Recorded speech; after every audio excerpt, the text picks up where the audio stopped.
All हो जाएगा, ठीक है।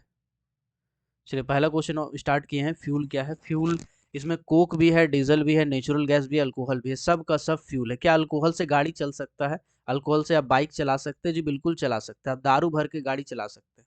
आप जो आपका गाड़ी है, गाड़ी का पेट्रोल निकाल के उसमें दारू भर के गाड़ी चला सकते हैं, लेकिन फिर उसका टंकी जो है वो सीज हो जाता है ना। इसका अगर देखना है तो एक चैनल है, उसका नाम क्या है, तूफानी काम करते रहता है, चैनल का नाम याद नहीं आ रहा है, देख लीजिएगा। हाँ, mister Indian hacker. Mister Indian hacker bike में दारू डाल के चलाया था तो चल सकता है, ठीक है। ये एक फ्यूल है। नेचुरल गैस डाल के आप चला सकते हैं, जिस पे तो सीएनजी पे चलता ही है, डीजल पे चलता ही है।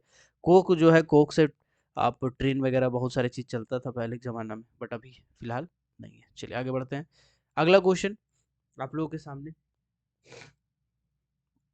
देखो, भारत में, इंडिया में पावर का जरूरत पड़ता है, पावर का जरूरत पड़ता है, ठीक है। तो पावर जनरेशन के लिए या सबसे ज़्यादा इस्तेमाल इनमें से कौन सा सब्स्टिट्यूट का किया जाता है? कोल का पहला ऑप्शन है, दूसरा है ऑयल का, तीसरा ऑप्शन है हाइड्रो का, और चौथा ऑप्शन है न्यूक्लियर का। ऊर्जा के लिए, पावर के लिए इनमें से किसका इस्तेमाल सबसे ज्यादा किया जाता है? कोयला का, ऑयल का, हाइड्रो का, न्यूक्लियर का? आजकल इसमें एक नया कॉलम ऐड हो गया है, एक नया कॉलम ऐड हो गया है, सोलर एंड वाइंड एनर्जी, लेकिन इसका सबसे ज्यादा भी नहीं हो रहा है, तो इसका ऑप्शन रखे नहीं रखे बात बराबर है। चलिए देख लेते हैं। जैसे कि सब कोई बता रहे कोल का, जी बिल्कुल सही बता रहे, कोल का सब सब सही बता रहे। 60%, 60% अभी भारत में कोल से ही पूरा एनर्जी का, ऊर्जा का खपत होता है। इसके बाद बाकी अगर ऑयल का बात करें तो 27%, 27% ऑयल का इस्तेमाल किया जाता है। 27% ऑयल का इस्तेमाल किया जाता है। हाइड्रो का बात करें, हाइड्रो क्या होता है? देखिए, बहुत सारा बांध बनाया जाता है, जैसे मैथन, कोई भी डैम बना के उसमें हम लोग पानी का जो प्रेशर है उसे टरबाइन घुमाते हैं और बिजली पैदा करते हैं। तो हाइड्रो पावर, जिसको हम लोग कह सकते हैं हाइड्रो पावर प्लांट, है ना। ये 12.5% है। न्यूक्लियर वाला का बात करेंगे तो 1% है, ठीक है। और सोलर और वाइंड एनर्जी अभी 1% के आसपास ये भी हो जाता है, ठीक है। जब जोड़िएगा तो 101 हो जाएगा, लेकिन अभी जो आपका ऑयल वाला है, कोल ऑयल वाला है, ये थोड़ा सा कम हो गया, 26% के आसपास हो गया, बट फिर भी चलिए, ये आपका किताब में नहीं होगा, इस टाइप से कुछ होगा। चलिए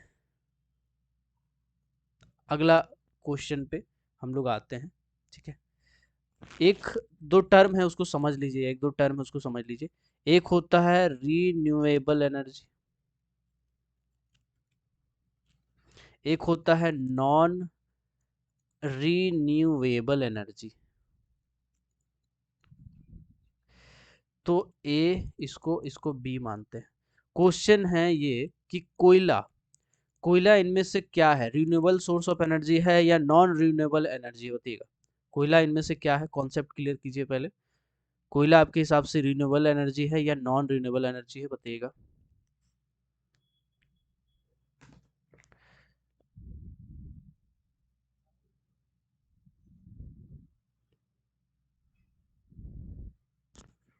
कोयला बता रहे बी, नॉन रिन्यूएबल एनर्जी है। बिल्कुल सही, बिल्कुल सही, बिल्कुल सही। देखो, नॉन रिन्यूएबल और रिन्यूएबल क्या होता है? रिन्यूएबल मतलब होता है जिसको हम दोबारा से इस्तेमाल कर सकते हैं, दोबारा से इस्तेमाल कर सकते हैं या बार बार इस्तेमाल कर सकते हैं।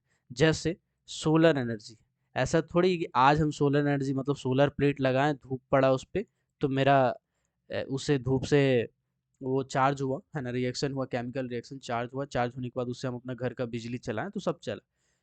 कल से हो सकता है बंद हो जाए सोलर, कल खत्म हो जाए, सूरज जो है वो खत्म हो जाए, सूरज का प्रकाश जो है वो खत्म हो जाए, लाइट खत्म हो जाए, ऐसा होने वाला नहीं है। क्यों नहीं होने वाला है? क्योंकि साइंटिस्ट का ऐसा मानना है, 5/10 ऐसा मानना है कि दुनिया को 10 अरब साल, 10 अरब साल पूरा लाइफ है। दुनिया का जो लाइफ है वो कितना है? 10 अरब साल। दुनिया का लाइफ 10 अरब साल है। कहाँ लिखा है सर? ज्योग्राफी में लिखा हुआ है ये सब पॉइंट, ठीक है। बिना साइंटिफिक डाटा का हम बात ही नहीं करते। दुनिया का जो लाइफ है वो 10 अरब साल है, जिसमें से अभी हम 5 अरब साल जी चुके हैं, 5 अरब साल जी चुके हैं। तो बचा कितना है? 5 अरब साल बचा हुआ है, ठीक है, तो 5 अरब साल अभी दुनिया का बचा हुआ है, 5 अरब साल हम जी चुके हैं, टोटल लाइफ कितना है 10 साल का।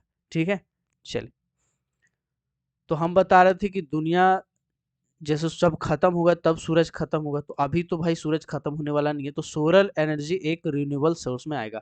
इसी तरह से वाइंड एनर्जी भी रिन्यूएबल सोर्स में आएगा, हाइड्रो एनर्जी भी रिन्यूएबल सोर्स में आएगा, क्योंकि पानी हो गया, है ना, वाइंड हो गया, हवा है, पानी है, ये सब जल्दी खत्म होने वाला नहीं। टाइड एनर्जी जो होता है समुद्र का धार से जो बनता है, उसको भी हम लोग रिन्यूएबल सोर्स ऑफ एनर्जी में मानते हैं। Non renewable source of energy क्या है? कोयला।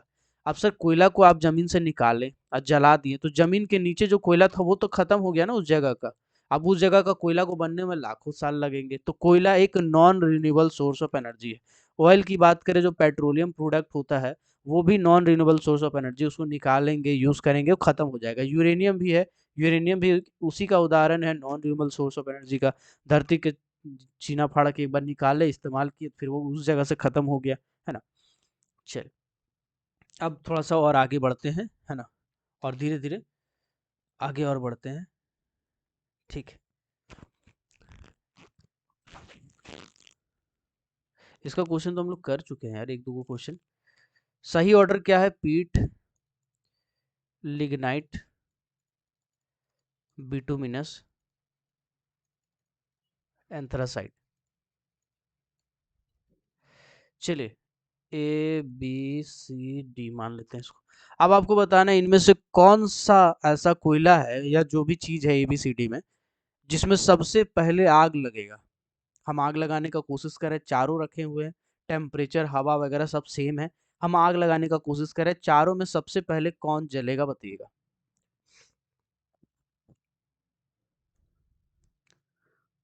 ये बता रहे हैं जी, बिल्कुल पहले ही क्लास में हम आप लोग को उस कॉन्सेप्ट, बेसिक कॉन्सेप्ट क्लियर किए थे।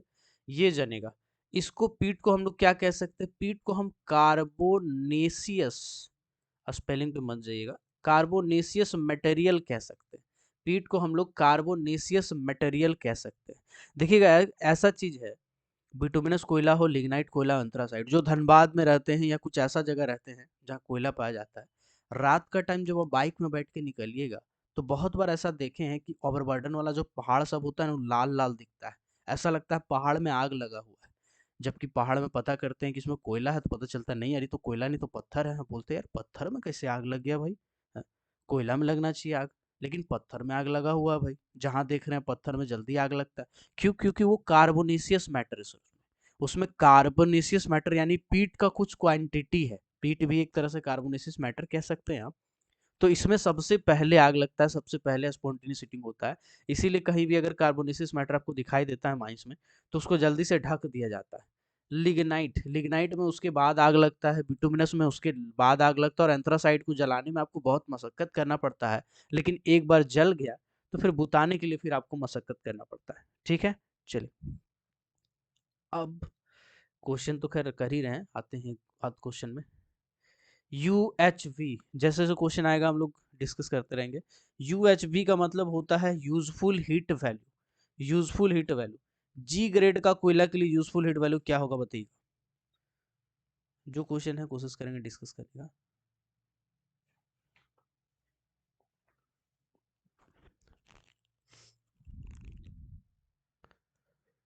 तुक्का मारो, नहीं पता होगा, हमको पता है, तुक्का मारो, हम याद करवा देंगे सर, पूरा टेबल याद करवा देंगे, आपको टेंशन नहीं लेना, आपको रटना नहीं पड़ेगा, याद करवा देंगे।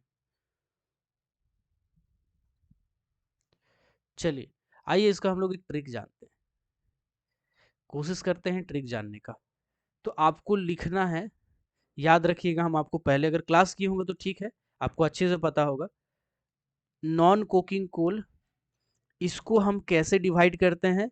यूजफुल हीट वैल्यू से, यूजफुल हीट वैल्यू से आप डिनोट करते हैं। अब यूजफुल हीट वैल्यू क्या है भाई साहब? तो यूजफुल हीट वैल्यू को आप शॉर्ट में यूएचवी लिखते हैं। यूजफुल हीट वैल्यू निकालने का एक फॉर्मूला होता है 8900 माइनस 138 ए प्लस एम। आप इसको 2 से 3 बार कॉपी में लिखिएगा, आपको याद हो जाएगा। 8900 माइनस 138 ए प्लस एम। ए क्या है? ए है एस परसेंटेज। एम क्या है? एम है मॉइस्चर परसेंटेज। तो अगर आपको कभी भी ऐसा डाटा दे दिया जाए, हम आपको ऑप्शन दे रहे हैं, मतलब डाटा दे रहे हैं, ठीक है, आपको बताना है। 138 को पहले हम इंटू कर लेते हैं, सबसे सिंपल डाटा देने की कोशिश करते हैं। आप कैलकुलेटर का इस्तेमाल कर सकते हैं, बट आई होप आपके पास नहीं हो कैलकुलेटर, क्योंकि मोबाइल यूज़ कर रहे हैं तो मुश्किल है, ठीक है।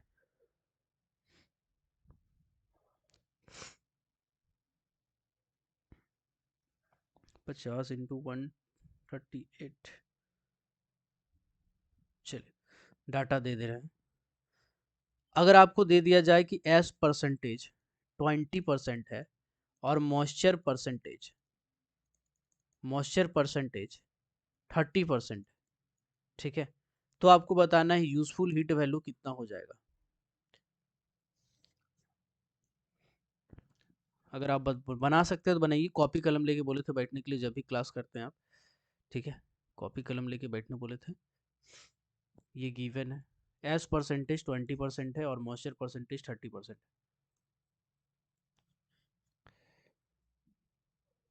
इसको पुट करते हैं यहाँ, चलिए आपके सामने पुट करते हैं।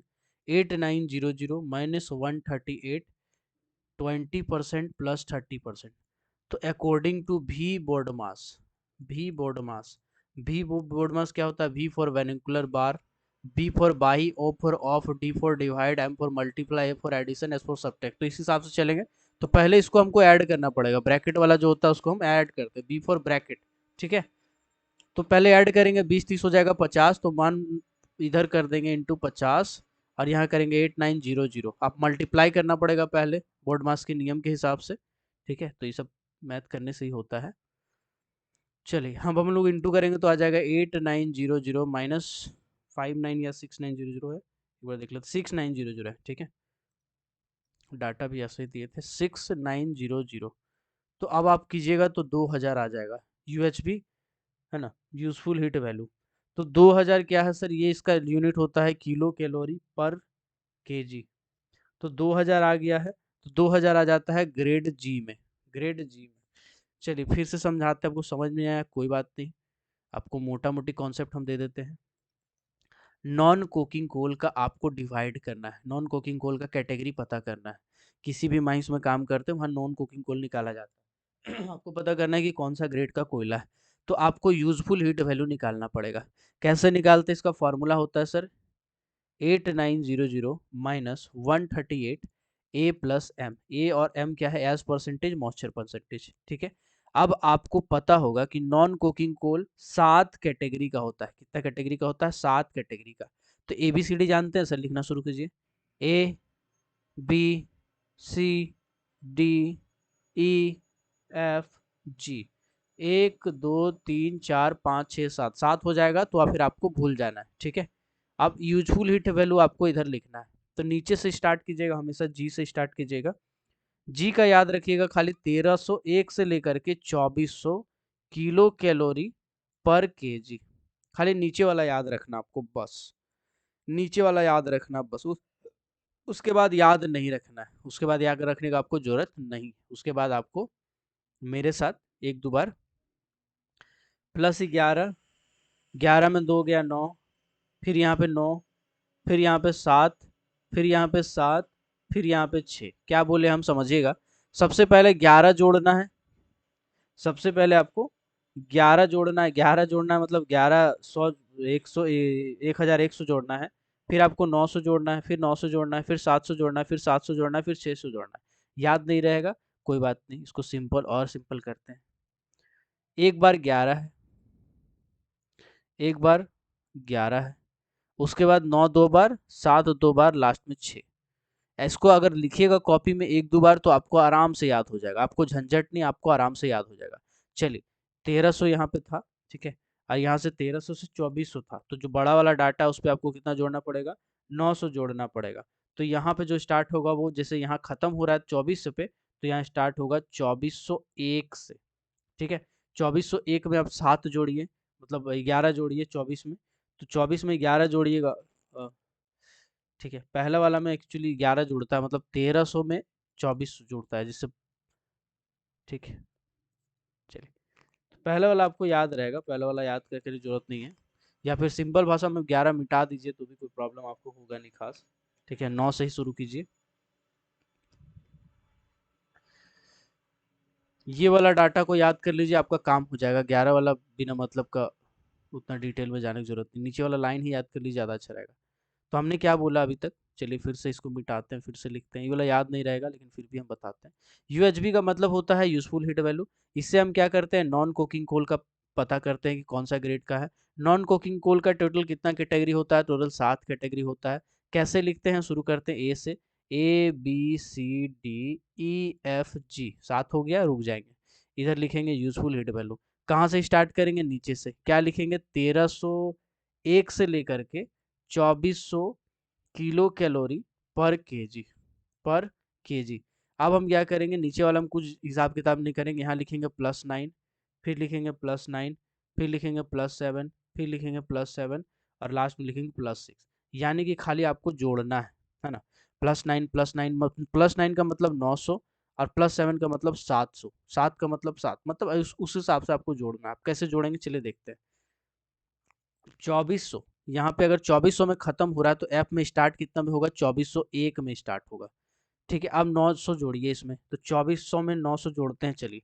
2400 में 900 जोड़ेंगे, 0 0 9 10 11 12 13 का 3, हाथ में 1, 2 और 1 3, 3300 हो जाएगा। तो यहाँ पे आपको लिखना है 3300।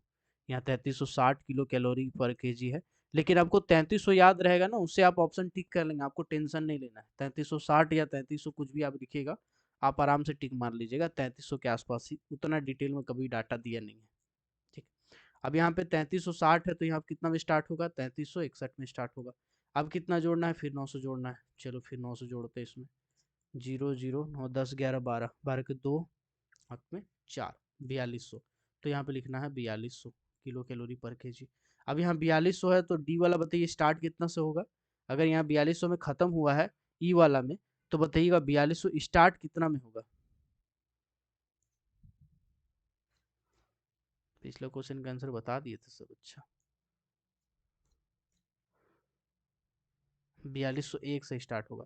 बिल्कुल कॉन्सेप्ट क्लियर रखिए अपना, 4201 से स्टार्ट होगा, 4201 से। अब 4200 में हम 700 जोड़ेंगे तो कितना हो जाएगा, बताओ भाई। 4200 में 700 जोड़ेंगे तो कितना हो जाएगा, आप ही बताओ, हम नहीं बनाएंगे आगे। 4700 होगा। 47 कैसे होगा, 7 जोड़ेंगे तो 42 में 4900 होगा ना भाई, 4900 होगा। ठीक है, तो 4900 हो जाएगा, मतलब 4940 उसमें लिखा हुआ है, लेकिन 4900 भी याद रखिएगा तो आपको टिक करने में आसानी होगा। उतना डिटेल में कभी डाटा दिया नहीं है। 4900 याद रखिएगा, तो 4900 उसमें ऑप्शन में एक ही रहेगा, 4940। तो जो 4900 के नज़दीक है उसको टिक कर देना, ठीक है। कभी उतना डिटेल में दिया नहीं। सी वाला हो गया, ओके। अब 4200, यहाँ 4940 में खत्म हुआ, तो यहाँ 3941 से शुरू होगा। 3941 में अब आपको कितना जोड़ना है, फिर से 7 जोड़ना है, ठीक है। 4941 में 700 जोड़ना है, तो जोड़ो भाई।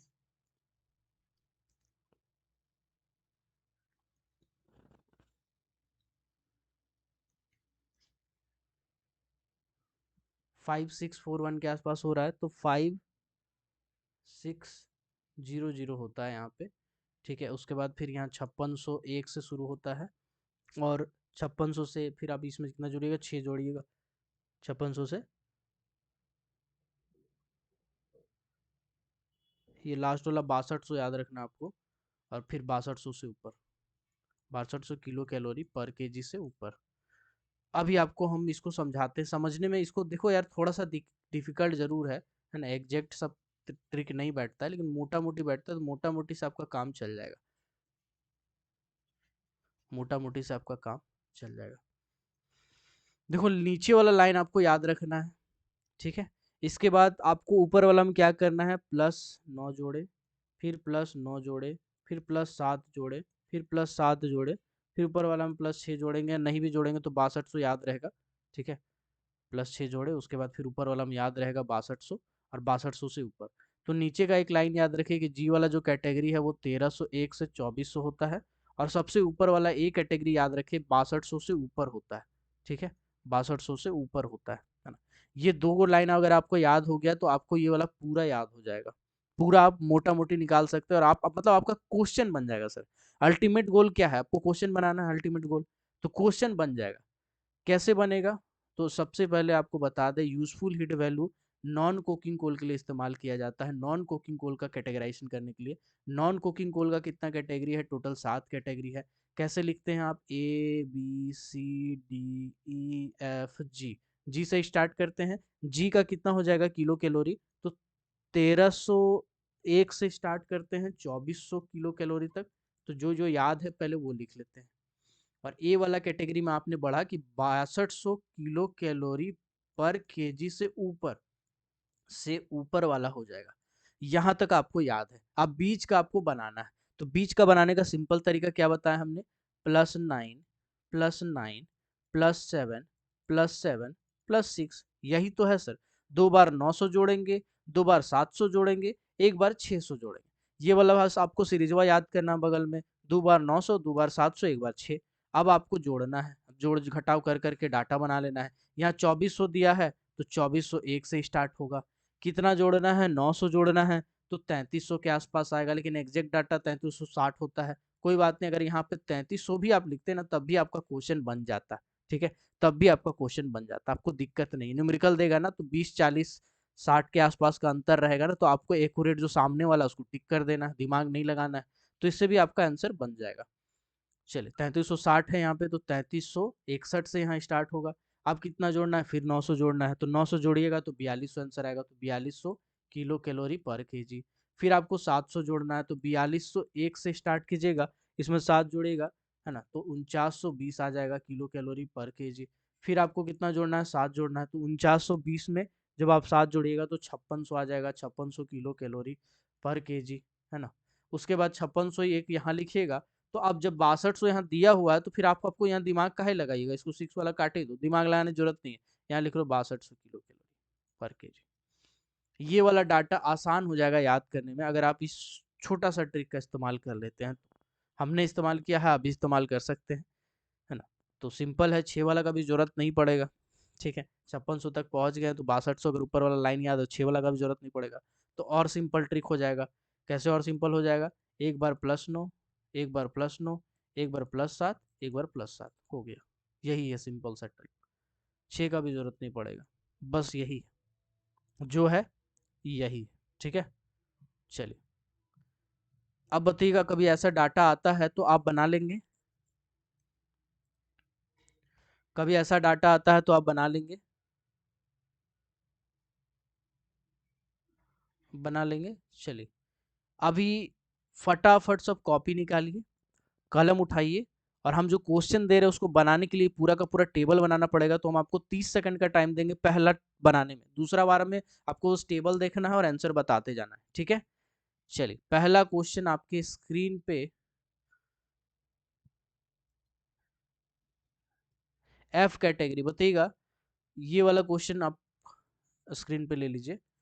एफ कैटेगरी, एफ ग्रेड का कोल में कितना कैलोरी पर केजी, किलो कैलोरी पर केजी यूएचबी होता है उसका, बताइएगा। एफ कैटेगरी का बनाइएगा।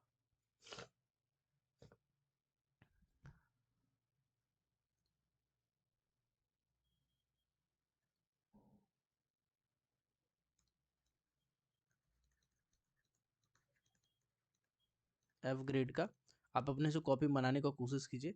हम आपको ऑप्शन दे दे रहे हैं 4 ऑप्शन दे दे रहे हैं 4 1 मिनट।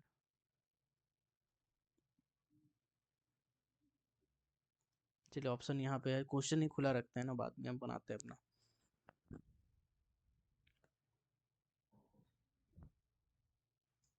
पहला क्वेश्चन है, इसमें हम तो ज़्यादा समय दे रहे हैं, उसका सेकंड वाला से आपको बस डाटा देख के बनाना है।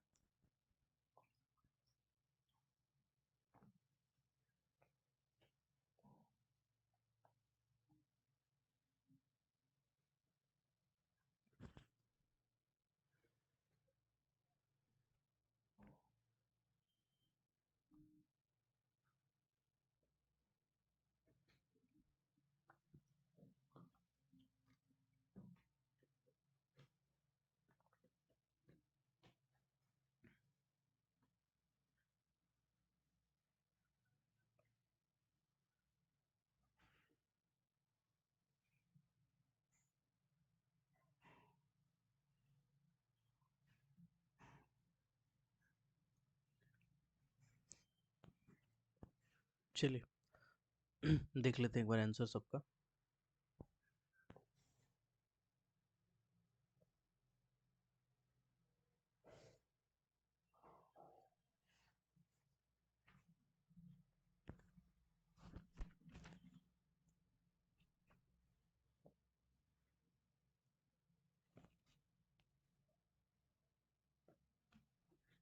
चलिए एक बार देख लेते हैं सबका आंसर,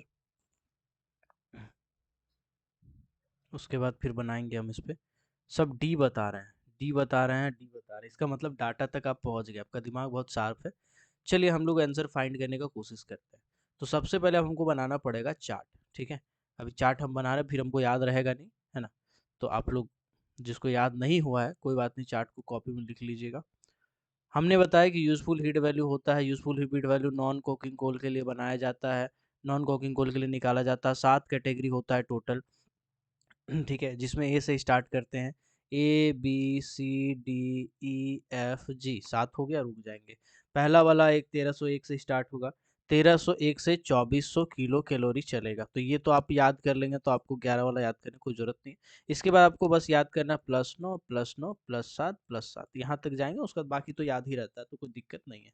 चलिए जोड़ने की कोशिश करते हैं, जोड़ने की कोशिश करते हैं। 2401 से स्टार्ट करेंगे, यहाँ पे 2401 में जोड़ेंगे तो 3300 हो जाता है। तो यहाँ पे हम 3360 रखें एग्जैक्ट डाटा, एग्जैक्ट नहीं भी है तो कोई बात नहीं, 3300 लिखें, आपका क्वेश्चन बन जाएगा। इसके बाद यहाँ 3361 लिखते हैं। 3361 से अब फिर हम 9 जोड़ेंगे, है ना, सॉरी 9 जोड़ना था।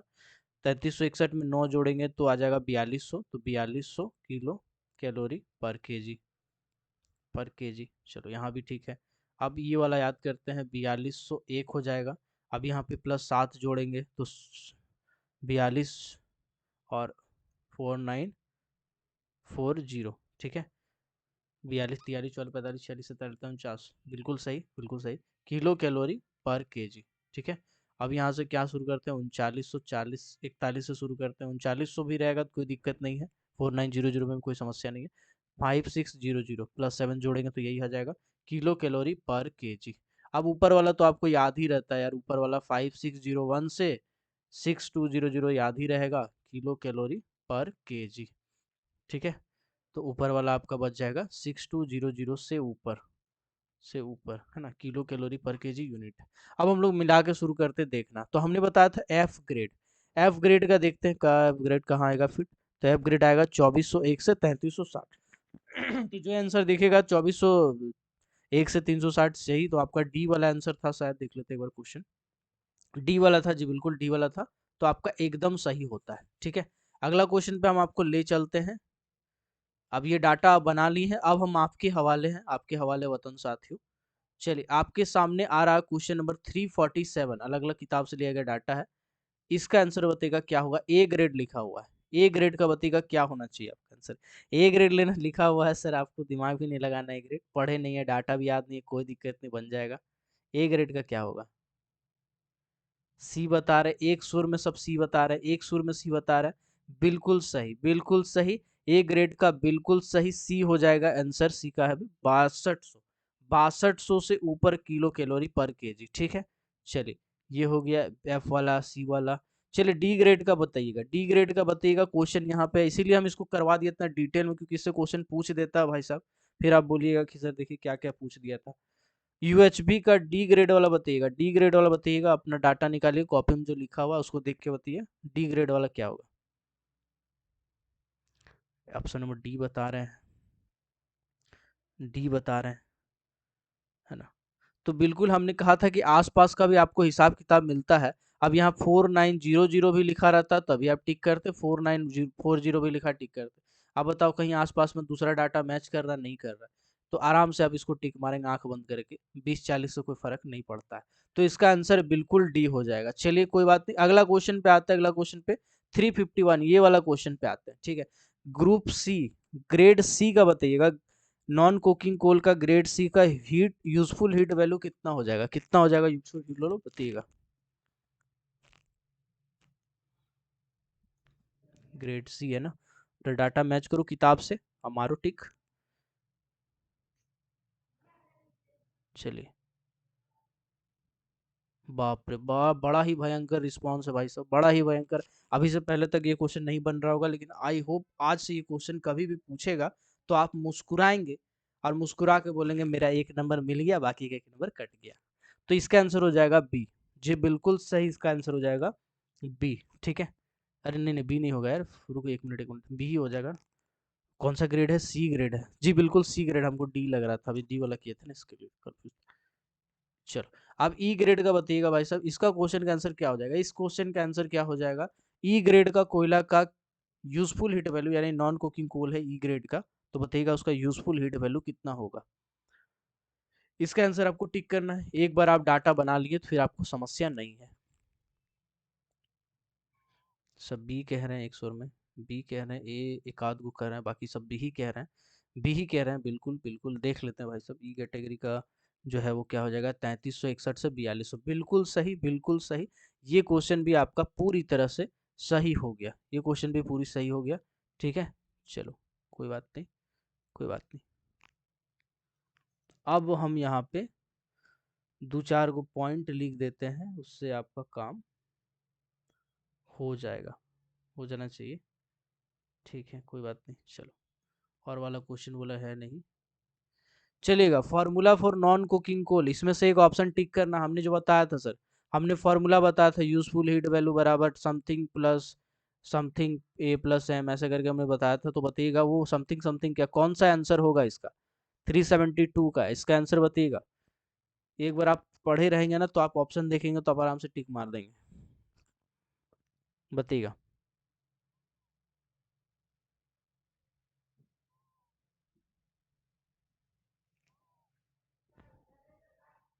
चलिए, बी बता रहे हैं, सब कोई बी बता रहे हैं, बी बता रहे हैं। यूजफुल हीट वैल्यू का फॉर्मूला क्या होता है, बताइएगा।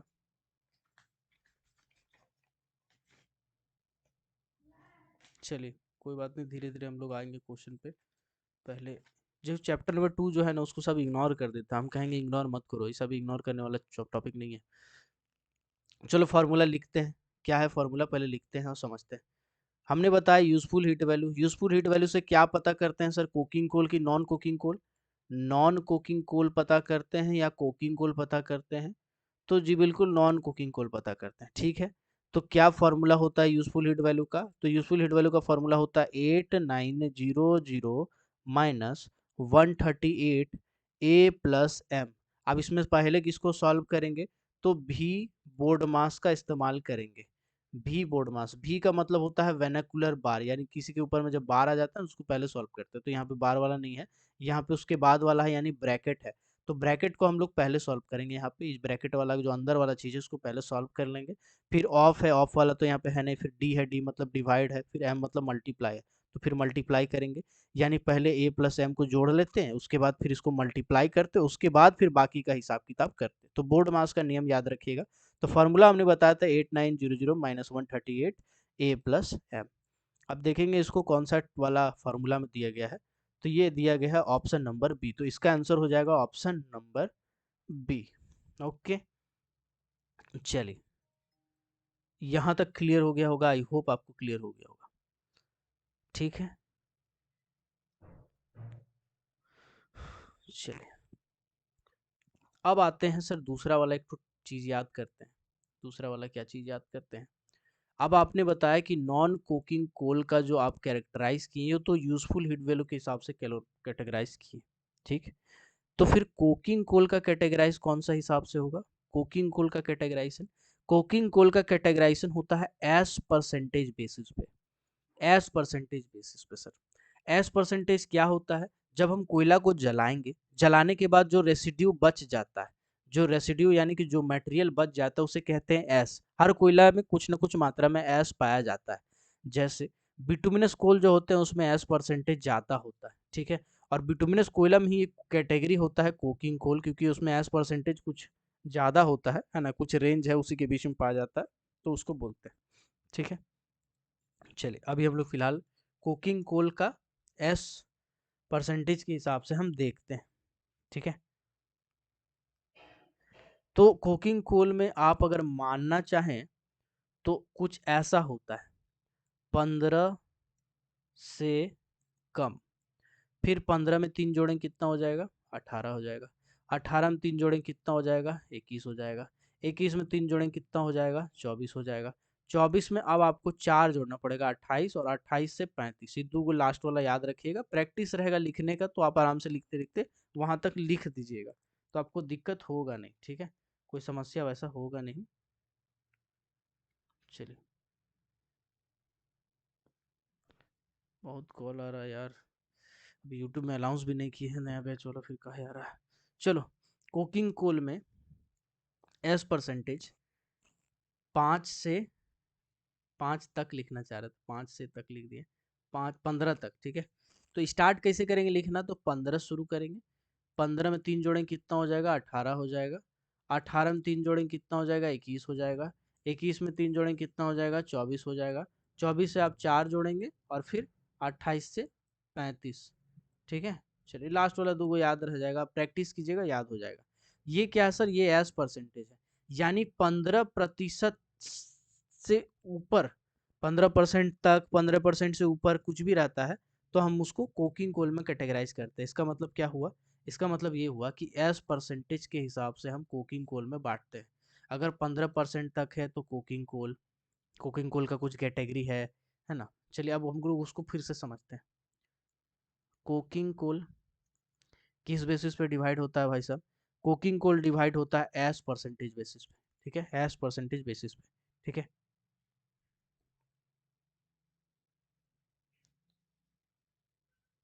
ठीक, ये इसका कितना कैटेगरी होता है? तो 6 कैटेगरी होता है, 6 कैटेगरी। इसके बाद दो ठो आपका सेमी कोकिंग कोल हो जाएगा, सेमी कोकिंग कोल हो जाएगा, ठीक है। उसके बाद आपका दो ठो आपका हार्ड कॉक वगैरह होता है, तो दो ठो आपका कोक हो जाएगा, ठीक। तो फिलहाल आपको 6 कैटेगरी कोकिंग कोल का याद रखना, फिर सेमी कोकिंग कोल पे जाते हैं, उसका कुछ अलग फंडा है। तो 6 याद रखिएगा, 6 7 6 7 6 7 6 7 6 7, यानी कि यहाँ पे 6 हो जाएगा। और नॉन कोकिंग कोल का हमने कितना बताया था? 7 बताया था।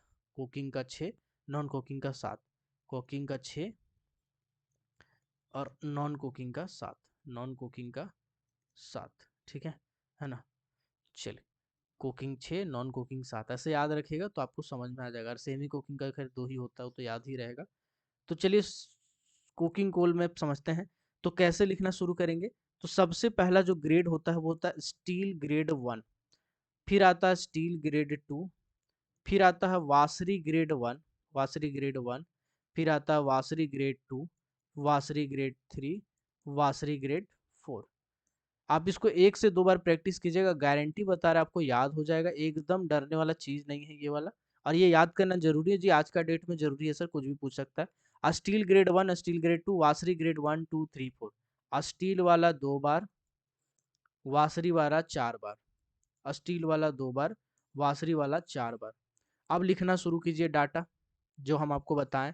अब लिखना शुरू कीजिए, आपको पता है 6 बार जाना है। चलो, 15 तक, 15% तक अगर एस कंटेंट रहेगा तो स्टील ग्रेड 1 में आएगा। फिर 15 से क्या हो जाएगा बताओ? 15 से अगला डाटा क्या लिखेंगे? 15 से कितना जोड़ेंगे? कितना हो जाएगा? कितना हो जाएगा टोटल? 15 से कितना हो जाएगा बताइएगा? ये हम आपके ऊपर छोड़े हैं, पंकज कुमार पूरा लिख के रखे हो यार। चलो, 15 से 18, 15 से 18, चलो। इसके बाद आते हैं हम वासरी ग्रेड में, तो यहाँ 18 से शुरू करेंगे। अब 18 से कितना हो जाएगा बताइएगा? 18 से कितना हो जाएगा? आपके ऊपर छोड़ दिए हम, आप बताइए 18 से कितना हो जाएगा? 21 हो जाएगा जी, बिल्कुल सही, बिल्कुल सही। 18 से 21 हो जाएगा। अब बताइएगा 21 से कितना हो जाएगा? 21 से कितना हो जाएगा? 24 हो जाएगा। 21 से 24 हो जाएगा, एकदम सही, आपके ऊपर छोड़ दिया हम, चलो सही बताया तो 24 हो जाएगा। अब यहाँ पे 24 से कितना हो जाएगा? लास्ट वाला अगर किसी को याद है तो बताइएगा, 24 से कितना हो जाएगा? यहाँ पे थोड़ा सा टर्म चेंज हो जाता है। 24 से 28, जी बिल्कुल याद हो जाएगा, हम बोले ना एक बार प्रैक्टिस कीजिएगा याद हो जाएगा। और लास्ट में 28 से 35। अब सर अगर आपको कभी भी एस परसेंटेज दे दिया जाए बीच का कुछ भी, तो आप आराम से बता सकते हैं कि कौन सा कैटेगरी का कोयला है, ठीक, कौन सा कैटेगरी का कोयला है ना। अभी देखो ऐसा है, डिमांड किसी किसी कोल का बहुत ज़्यादा रहता है। जैसे स्टील ग्रेड 1 का कोयला जो है ना वो थोड़ा सा कम दाम में बिकता है, इसको थोड़ा सा और उससे ज़्यादा दाम में बिकता है, और ज़्यादा और ज़्यादा और ज़्यादा, लास्ट में ये वाला सबसे ज़्यादा दाम बिकता है ना। ये दोनों का रेट थोड़ा हाई रहता है, वासरी ग्रेड 3 का, वासरी ग्रेड 4 का। ठीक। कोयला का क्या हिसाब किताब है, अभी का हम वर्तमान रेट बता रहे हैं। अगर लिग्नाइट कोल है तो 1700 के आसपास है, 1700 रुपया पर टन इसका कीमत है अभी फिलहाल का। रेट जो है वो बहुत सारा फैक्टर पे बढ़ता घटता है, जैसे सोना का रेट बढ़ता घटता है उस तरह लिग्नाइट का, कोयला का भी रेट ऊपर उठता है, कभी नीचे गिरता है। ठीक है। लिग्नाइट कोयला का 1700 रुपया पर टन हिसाब किताब है। इसके बाद बिटुमिनस का बात करेंगे ना, बिटुमिनस कोल का, तो बिटुमिनस कोल का 1800 से रेंज स्टार्ट होता है और ये आपका 2600 रुपया तक जाता है। ठीक है। जिसमें अगर नॉन कोकिंग है, अगर नॉन कोकिंग है तो इसका हिसाब किताब है 2000 रुपया पर टन के हिसाब तक जाता है। लेकिन अगर कोकिंग कोल है, अगर कोकिंग कोल है तो ये 2600 रुपया के हिसाब तक जाता है। ये जो वासरी 3 वासरी 4 ग्रेड वाला कोयला है ये 2500 से 2600 रुपया पर टन तक जाता है। ठीक है। और अगर बीच का आगे का कोई ग्रेड है तो थोड़ा सा और कम दाम में बिकेगा, 2400 रुपया आप एवरेज रेट मान सकते हैं बिटुमिनस, मतलब कोयला का, non coking bituminous coking coal का, कोकिंग कोल का मान सकते हैं कि 2400 रुपया का हिसाब किताब है, 2400 रुपया पर टन का हिसाब किताब। ठीक है। चल, इसके बाद अगर एंथ्रासाइट कोयला का जाइएगा तो एंथ्रासाइट का कोयला थोड़ा सा हैवी डिमांड होता है, कश्मीर में निकलता है और इधर उधर बिक जाता है। ठीक है। तो इसका थोड़ा सा हिसाब किताब ऐसा है कि इसको 3000 रुपया तक जाता है इसका रेट, एंथ्रासाइट कोयला का 3000 रुपया तक रेट अभी फिलहाल पर टन के हिसाब से जा रहा है ना। तो कोयला का दाम इतना ज़्यादा क्यों है, क्योंकि अच्छा क्वालिटी का कोयला है तो अच्छा दाम है भाई। रिबोक का जूता लीजिएगा थोड़ा महंगा मिलेगा, थोड़ा सा और महंगा कंपनी पूमा उमा में चल लीजिएगा और महंगा मिलेगा। और लोकल यूनी स्टार लीजिएगा 400 रुपया मिल जाएगा, है ना, हालांकि टिकता यूनी स्टार ज़्यादा है। तो डिपेंड करता है कि उसका डिमांड क्या है, क्वालिटी क्या है, सब चीज़ पर रेट जो है वो डिपेंड करता है। ठीक है। कोकिंग कोल का थोड़ा सा ज़्यादा भाव क्यों है भाई, कोकिंग कोल का ज़्यादा भाव इसलिए है क्योंकि स्टील वाला जो सेक्टर है वो इस्तेमाल करता है कोकिंग कोल का। स्टील सेक्टर में कोकिंग कोल अगर इस्तेमाल नहीं करेगा तो फिर उसको कॉक बनाना पड़ेगा, फिर वो नॉन कोकिंग कोल लेगा, नॉन कोकिंग कोल को फिर ओवन में गर्म करेगा, बनाएगा कोक, तो उसमें खर्चा है ना सर, ओवन लगाना पड़ेगा। ओवन में भी दो टाइप का होता है, हाई टेंशन लो टेंशन कार्बोनाइजेशन, टाटा भट्टा सब्जी भाटा बताएंगे। तो ये अलग अलग टाइप का खर्चा है, इसीलिए हमको कोशिश करते हैं स्टील वाला कि कोकिंग कोल मिल जाए तो मज़ा आ जाए। तो कोकिंग कोल का मारा मारी रहता है, स्टील वाला जितना भी कंपनी है ना कहीं टाई अप कर लिया है और कुकिंग कोल सब कहीं ना कहीं से ले रहा है, और नहीं है तो फिर ओवन लगाने का खर्चा। चलिए अब क्वेश्चन पे आते हैं सर, अब क्वेश्चन पे आते हैं, बकैती बहुत हुआ, आते हैं क्वेश्चन पे। चलिए,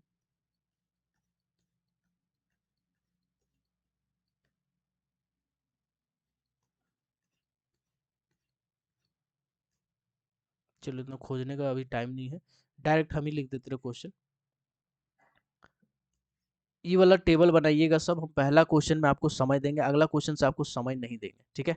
ये वाला क्वेश्चन कैसे बनाइएगा, 15 से लिखिएगा, अब 15 से 18, 18 से 21, 21 से 24, 24 से 28, 28 से 35, ऐसा लिख के अपना कॉपी में लिख के बना सकते हैं। चलिए पहला क्वेश्चन है आपके स्क्रीन पे, स्टील ग्रेड वन में, स्टील ग्रेड वन में एस परसेंटेज कितना होता है, स्टील ग्रेड वन में एस परसेंटेज कितना होता है। अप टू 15, 15 से 18 परसेंट में है, 18 से 21 परसेंट में है, 21 से 24 परसेंट में। पहला क्वेश्चन में आपको समय देते हैं, आप आराम से कॉपी में लिख लीजिए, सेकंड क्वेश्चन से आपको समय नहीं मिलेगा।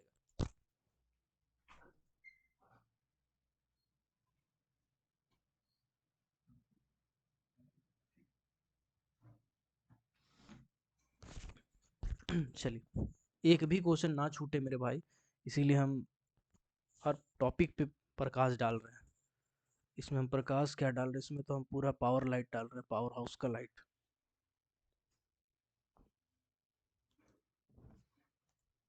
चलिए देखते हैं भाई किसका सही है, ये बता रहे हैं, सबको ये बता रहे हैं यार, सबको सही है, सबको सही। अब हम उम्मीद करते हैं कि सबका सही होगा। अगला क्वेश्चन जैसे स्क्रीन पे लिखेंगे आपका आंसर आना चाहिए। अगला क्वेश्चन है steel grade two, steel grade two में बताइएगा कितना परसेंट कोयला हो जाएगा, A B C D option आपके स्क्रीन पे आप टिक मार सकते हैं। देखो चैप्टर नंबर जो टू है उसमें बहुत सारा पोर्शन जो है जूलॉजी वाला था, वो हम प्रीवियस क्लास में ही डिस्कस किए थे। चैप्टर नंबर 1 जब पढ़ाए थे तो जूलॉजी वाला जितना भी पोर्शन था वो हम डिस्कस किए थे। Lignite field, rank of coal, Gondwana period, Permian period, कब बना था उसका कोयला, ये सब हम पहले ही डिस्कस कर चुके हैं। ठीक है, इसीलिए आपका जो बाकी का पोर्शन है विट्रेन, क्लेरेन, ड्यूरेन, फ्यूजन, ये भी हम प्रीवियस क्लास में बता चुके हैं आपको, है ना। तो झमेला इसलिए थोड़ा हमको कम है। चलिए क्वेश्चन का आंसर पे आते हैं। सब बी बता रहे हैं, बी बता रहे हैं, बी बता रहे हैं, बी बता रहे हैं, बी बता रहे हैं। जी बिल्कुल बिल्कुल सही आंसर, बिल्कुल सही आंसर। अगला क्वेश्चन आपके स्क्रीन पे लिखेंगे, लिखने के साथ अपने को आंसर मांगता है। वासरी ग्रेड 3, वासरी ग्रेड 3 का बताइएगा परसेंटेज कितना होगा। यहाँ पे नहीं आएगा, चलो हम ऑप्शन बढ़ा दे रहे हैं। 24 से 28%, और लास्ट में 28 से 35%। सब लिख दिए हैं। चलो अब आपको ABCDEF कोई भी ऑप्शन को चूज करके बताने में आसानी होगा। बताइएगा वासी ग्रेड 3 का क्या हो जाएगा। ये बता रहे जी, बिल्कुल सही, बिल्कुल सही, बिल्कुल सही। Steel grade 1 2 3, 1 2 3 4। तो अब आप बता सकते हैं, एकदम बता सकते हैं। वासरी ग्रेड 2 का बताइएगा, वासरी ग्रेड 2 में कितना प्रतिशत एस कंटेंट होता है।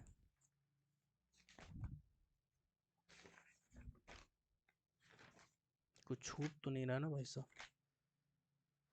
चलिए बताइएगा, इसमें हम क्वेश्चन खुद से इजाद कर रहे हैं ताकि आपका पॉइंट। जी बिल्कुल सही, बिल्कुल सही, बिल्कुल सही। तो अब आपको ये वाला भी बनाने में दुखद दुविधा नहीं होगा। अब आते हैं semi coking coal. Semi coking coal, तो देखो सेमी कोकिंग कोल में एस भी जोड़ते हैं और मॉइस्चर भी जोड़ते हैं। S content plus moisture content ये दोनों जोड़ते हैं। ठीक है, एस प्लस और मॉइस्चर ये दोनों को अगर हम जोड़ते हैं और अप टू 19 आता है, अप टू 19 आता है, तो इस कंडीशन में इसको हम क्या बोलते हैं, ग्रेड 1, यानी semi coking coal grade 1, semi coking coal grade 1। और यही वाला 19 से 24 के बीच आता है तो उसे हम बोलते हैं grade 2। Semi coking coal grade 2 19 से 24%। क्या सर सिर्फ एस परसेंटेज नहीं, एस प्लस मॉइस्चर परसेंटेज।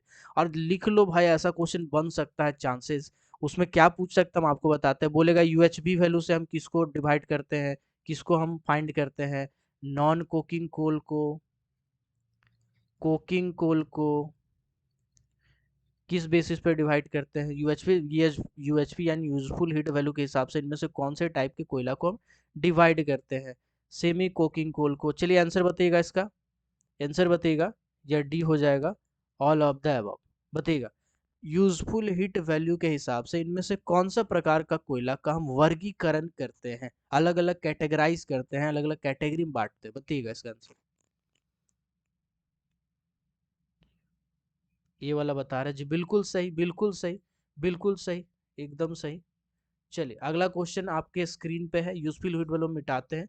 अब इसकी जगह पे कुछ लिखेंगे, आपको फटाक से आंसर के हिसाब से स्विच हो जाना है। एस परसेंटेज ओनली, सिर्फ एस परसेंटेज के हिसाब से इनमें से कौन सा कोयला है जिसका वर्गीकरण या कैटेगराइजेशन किया जाता है। बताइएगा आंसर। एस परसेंटेज के हिसाब से इनमें से कौन सा टाइप का कोयला है जिसका वर्गीकरण या कैटेगराइजेशन किया जाता है। चलिए आंसर देखते हैं हम सबका। बी बता रहे हैं जी, बिल्कुल सही, बिल्कुल सही। कोकिंग कोल, बिल्कुल सही, बिल्कुल सही। जबरदस्त, जबरदस्त। अगला क्वेश्चन मिटाएंगे आंसर चेंज हो जाएगा, मिटाएंगे आंसर चेंज हो जाएगा। S plus moisture, S plus moisture content के हिसाब से इनमें से कौन सा कोल का वर्गीकरण किया जाता है। एस प्लस मॉइस्चर कंटेंट के हिसाब से इनमें से कौन सा कोल का वर्गीकरण किया जाता है। कॉन्सेप्ट क्लियर हो रहा है, देखो क्वेश्चन तुम प्रैक्टिस कर ही रहे हो अभी। सी है, जबरदस्त, सी है इसका आंसर, बिल्कुल सही, बिल्कुल सही। तो आपका जो बेसिक बेसिक जितना भी कॉन्सेप्ट था जो आपको फंसा सकता था सर, वो हम आपका क्लियर कर दिए। ठीक है, चलिए अब दो चार गो और क्वेश्चन है उसको भी देख लिया जाए, है ना, खाली यही करते रहेंगे दिक्कत हो जाएगा। पहला हो गया, ठीक है। सेकंड क्वेश्चन है, the gaseous fuel available in coke oven gases are. Gaseous fuel जो कोक ओवन गैस में मिलता है वो कौन कौन सा बनता है। 344 का आंसर बताइएगा। चलो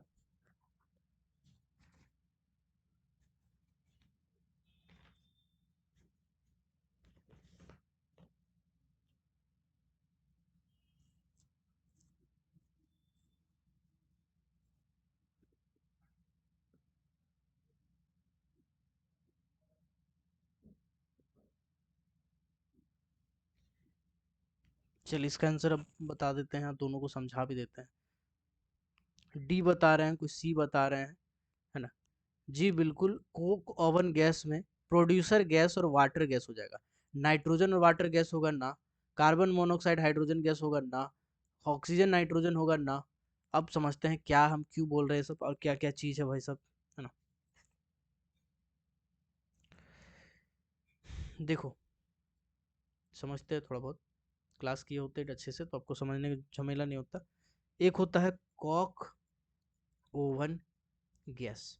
तो देखो यार, कोक, हम एक वीडियो बनाए हैं, बिजली कैसे बनती है, बिजली कैसे बनती है करके एक वीडियो बनाया, उसमें हम ना बड़ा डिटेल में समझा है कि एक चीज को। आपके पास समय बचेगा आप जाके जरूर देखिएगा, ज्यादा नहीं 20-25 मिनट का वीडियो होगा, जाके जरूर देखिएगा बिजली कैसे बनती है। इसमें हम पूरा प्रोसेस बताया है और अच्छे से सब चीज को समझाए हैं। तो कोक ओवन गैस के बारे में हम बता देते हैं, कोक ओवन गैस, ठीक है। कोक ओवन गैस क्या होता है, जो ओवन होता है ना, जिसमें गर्म किया जाता है निकला जाता है, उसमें से जो जो गैस निकलता है, सबके मिक्सचर को हम लोग बोलते हैं कोक ओवन गैस। तो जनरली इसमें एक प्रोड्यूसर गैस है, एक वाटर गैस है, ये सब निकलता है। एक होता है प्रोड्यूसर गैस और एक होता है वाटर गैस। आपको कुछ नहीं जानना है कैसे निकलता है नहीं निकलता, आपको बस एक चीज जानना है, स्टीम प्लस हॉट एयर बराबर producer gas. Steam plus hot air बराबर प्रोड्यूसर गैस, ठीक है। ये हो गया। दूसरा होता है इसमें वाटर गैस का, आपको पता है सीओ होता है, कार्बन मोनोऑक्साइड का मिश्रण होता है ना, भाप के साथ, है ना। तो वाटर गैस हम लोग इसको कहते हैं, भारी मात्रा में निकलता है, कुछ मात्रा में हाइड्रोजन भी होता है। तो ये हो जाता है स्टीम प्लस स्टीम तो रहता ही है, प्लस सीओ प्लस H2। तो बस ये दो कंपोजिशन याद कर लेंगे तो आपका काम चल जाएगा। ये कंपोजिशन याद कर लीजिए। प्रोड्यूसर गैस में क्या होता है, भाप होता है और गर्म हवा होता है। तो भाप होता है प्लस एयर को हम लोग गर्म करके भेजते हैं, दोनों मिक्स हो जाता है, जो पाइप से भेजते हैं, है ना। इस पाइप से प्रोड्यूसर गैस का काम ये करता है, ठीक है। प्रोड्यूसर गैस का काम करता है। तो बेसिकली फ्यूल का क्या काम है, बेसिकली फ्यूल का काम है कोई भी चीज़ को गर्म करना। आप गाड़ी चलाते हैं, पेट्रोल डालते हैं, पेट्रोल डालने के बाद जो आपका इंजन है, इंजन तो गर्म होता है ना सर, पिस्टन से गर्म होता है, तभी तो जाके गाड़ी चलता है। आप मैकेनिकल अगर पढ़े होंगे तो आपको पता होगा। तो बस वही तो काम होता है सब चीज़ का गर्म करना। तो प्रोड्यूसर गैस में स्टीम प्लस हॉट एयर रहता है और वाटर गैस में steam plus CO plus H2 रहता है, ठीक है। हाइड्रोजन गैस, सीओ गैस और स्टीम, बस ये याद रखिएगा तो आपका काम चल जाएगा। चलिए अगला क्वेश्चन पे आते हैं, अगला क्वेश्चन पे आते हैं। तो याद रखिएगा गैसियस फ्यूल हम लोग कोक ओवन गैस में किसको किसको मानते हैं, प्रोड्यूसर गैस और वाटर गैस को मानते हैं। प्रोड्यूसर गैस क्या होता है सर, प्रोड्यूसर गैस के बारे में हमने बताया कि भाप और हॉट एयर, गर्म हवा का मिश्रण को हम प्रोड्यूसर गैस कहते हैं। वाटर गैस किसको कहते हैं, भाप तो रहता है, साथ ही साथ सीओ गैस और H2 भी रहता है, हाइड्रोजन और कार्बन मोनोऑक्साइड गैस भी रहता है। तो इसका एग्जैक्ट आंसर हो जाएगा ऑप्शन नंबर ए। चलिए क्वेश्चन नंबर ऐप तो आप ऑलरेडी कर चुके हैं, जो हम आपको बताए थे यूजफुल हीट वैल्यू वाला, तो इसको स्किप करते हैं। अगला क्वेश्चन है, the S percentage in coal can be reduced by, इनमें से कौन सा तरीका है जिससे एस परसेंटेज को कम किया जा सकता है, बताइएगा। कॉन्सेप्चुअल कॉन्सेप्ट है, बताएंगे आपको, नहीं बता पाएंगे तो कोई बात नहीं।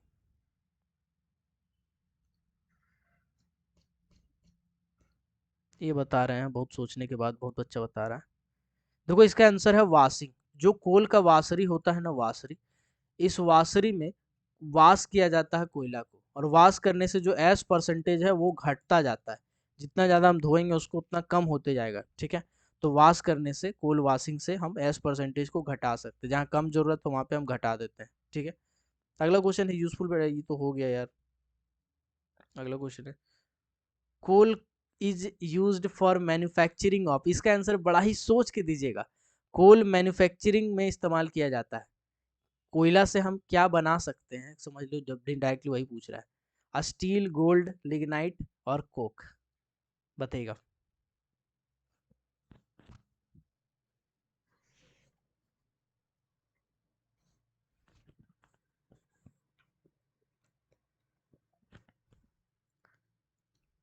देखते हैं इसका आंसर क्या बता रहे हैं। डी बता रहे हैं, बहुत को ए भी बता रहे हैं, हमको यही उम्मीद था, है ना, कुछ तो फंसेगा। बाकी तो डी ही बता रहे हैं, दिमाग खुल गया है आंसर सुन के। तो भैया, कोल से हम स्टील बना सकते हैं क्या? तो बोल रहा है coal is used for manufacturing of, manufacturing करने के लिए इस्तेमाल करते हैं। कोयला को हम इस्तेमाल करेंगे, कोयला ही खुद बन जाएगा, कोयला को हमको चेंज करना है, तो कोयला कोक में चेंज होगा। कोयला को गर्म करने से स्टील बनेगा क्या? नहीं बनेगा।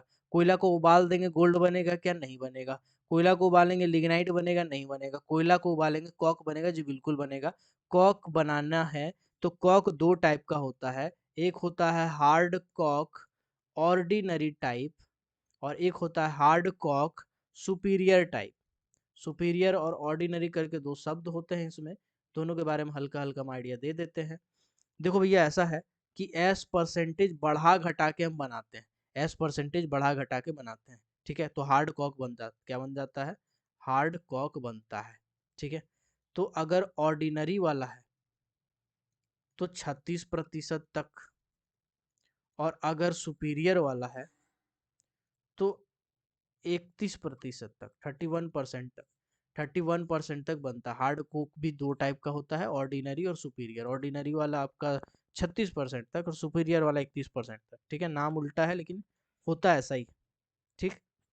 चलिए, तो कोयला को जब आप गर्म करेंगे ओवन में तो ये धीरे धीरे कोक में चेंज हो जाता है, किसमें? कोक में चेंज हो जाता है, ठीक। फिर उसका इस्तेमाल करते हैं आप स्टील मैन्युफैक्चरिंग वगैरह में, है ना। चलिए, तो इसका आंसर हो जाएगा ऑप्शन नंबर डी। 149 ऑलरेडी बना चुके हैं।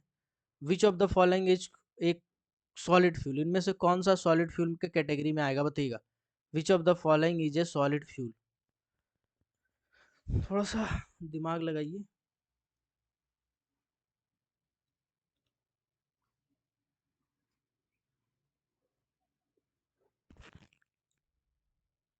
ब्लास्ट फर्नेस तो कोई फ्यूल नहीं है, न्यूक्लियर वाला का अलग कैटेगरी होता है।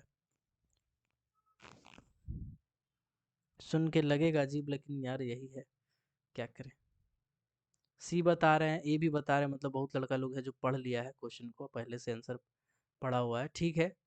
इसका आंसर हो जाएगा option number C. Option number C. अब आप कहिएगा सर कोल टार तो कोल का ही टार है ना, देखो कोल टार का मतलब होता है अलकतरा। अलकतरा समझते हैं? अलकतरा जो रोड बनाते हैं ना, वो क्या रोड बनाते हैं तो वो एक फ्यूल हो गया। ऐसे में तो सीमेंट भी फ्यूल हो जाएगा सर, ऐसे में जो रॉड है टीएमटी बार वाला वो भी फ्यूल हो जाएगा। तो ये सब फ्यूल नहीं होता, ठीक है। फ्यूल इसी से होता है जिससे ऊर्जा पैदा किया जा सकता है, ऊर्जा पैदा किया जा सकता है, ठीक है। तो कोल टार इज नॉट ए फ्यूल। कोल टार को बहुत जगह पे इस्तेमाल करते हैं, फिल्टरेशन के लिए इस्तेमाल करते हैं, कोल टार का इस्तेमाल करते हैं रोड बनाने के लिए, कोल टार का इस्तेमाल करते हैं बहुत सारी चीज़ के लिए, लेकिन कोल टार कोई फ्यूल नहीं है। सेकंड आता है ब्लास्ट फर्नेस। ब्लास्ट फर्नेस कोई फ्यूल थोड़ी है यार, ब्लास्ट फर्नेस एक तो जगह है जहाँ पे हम कोयला वोयला सब डालते हैं, तो ये कोई फ्यूल नहीं है। न्यूक्लियर वाला में और कोल डंग और काव डंग में बंदा कंफ्यूज हो रहा होगा। तो देखो भैया, न्यूक्लियर का अलग से कैटेगरी रखा गया है। कैटेगरी क्या है? Solid fuel, liquid fuel, gaseous fuel और nuclear fuel. Nuclear fuel solid में जो सॉलिड फॉर्म में होते हैं उसे आते हैं, जैसे कोयला हो गया, लकड़ी हो गया, गोबर हो गया, गाय का जो गोबर होता है, काव डंग, ये भी एक फ्यूल है सर, ये भी एक फ्यूल है। लिग्नाइट हो गया, ये सब। लिक्विड फ्यूल में कौन कौन सा आ गया? पेट्रोल हो गया, डीजल हो गया, ठीक है, ऑयल वगैरह हो गया, ये सब आएगा। गैसियस फ्यूल में क्या आएगा? गैसियस में जैसे अभी हम आपको बताया, water gas, producer gas, oven gas, ये सब जो है ये सब गैसियस फ्यूल में आएगा। न्यूक्लियर में यूरेनियम आएगा, न्यूक्लियर का अलग से कॉलम बना दिया गया है, यूरेनियम। तो इसका आंसर हो जाएगा cow dung. Cow dung is the correct answer. इसमें आपको पता था लड़का फंसेगा, इसीलिए पूछे। चलिए, यूएचबी सी का तो आपको पता, अभी हम बता चुके हैं। अल्कोहल्स कम अंडर, जो दारू होता है वो इनमें से कौन सा कैटेगरी का फ्यूल है, बताइएगा। दरवा जो होता है वो इनमें से कौन सा कैटेगरी का फ्यूल है? सी बता रहे हैं। सी बता रहे हैं जी, बिल्कुल। अभी हम थोड़ा देर पहले एक एग्जांपल दिए थे, है ना? कौन सा यूट्यूबर था यार, फिर भूल गए। अ, उसका वीडियो देखिएगा तो उसमें गाड़ी दारू में डाल के अ, चलाता है ना? दारू में गाड़ी डाल के चलाता है। इंडियन हैकर जी, बिल्कुल मिस्टर इंडियन हैकर, है ना? बायोगैस कम्स अंडर, ये बायोगैस लिखना चाह रहा, बायोगैस लिख दिया है, ठीक है। बायोगैस कम्स अंडर, बायोगैस इनमें से कौन सा कैटेगरी का फ्यूल है?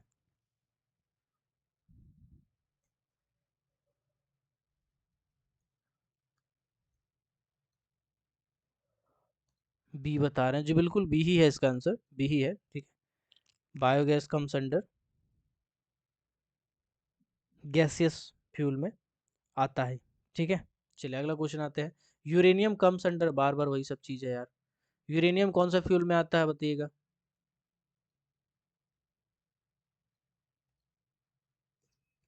डी बता रहे हैं, डी बता रहे हैं, डी बता रहे हैं, बिल्कुल सही, सबका डी, सबका डी है, न्यूक्लियर। आप बताओ भाई, चैप्टर नंबर 2 आसान है कि मुश्किल है? चैप्टर नंबर 2 जो लड़का लोग छोड़ देता है कि Coke even gas, blast gas, ये है वो है, थर्मल, ये है, यूएचबी है, ये सब बहुत बड़ा बड़ा चीज़ है। आप बताओ आसान है कि मुश्किल है? आसान है ना यार, बहुत आसान है, मस्त चैप्टर है भाई, मस्त चैप्टर है। चलिए, चैप ई वाला तो क्वेश्चन हम लोग ऑलरेडी बना चुके हैं, इसको तो देखना ही नहीं है। हाँ, चलिए अगला क्वेश्चन है जो हम पहले भी बता चुके हैं, फिर भी पूछेंगे एक बार। The specific gravity of coal is highest in, इनमें से कौन सा कोल है जिसमें स्पेसिफिक ग्रेविटी हाईएस्ट होता है? वुड, पीट, लिग्नाइट, एंथ्रासाइट, बताइएगा इसका आंसर क्या होगा 356 का?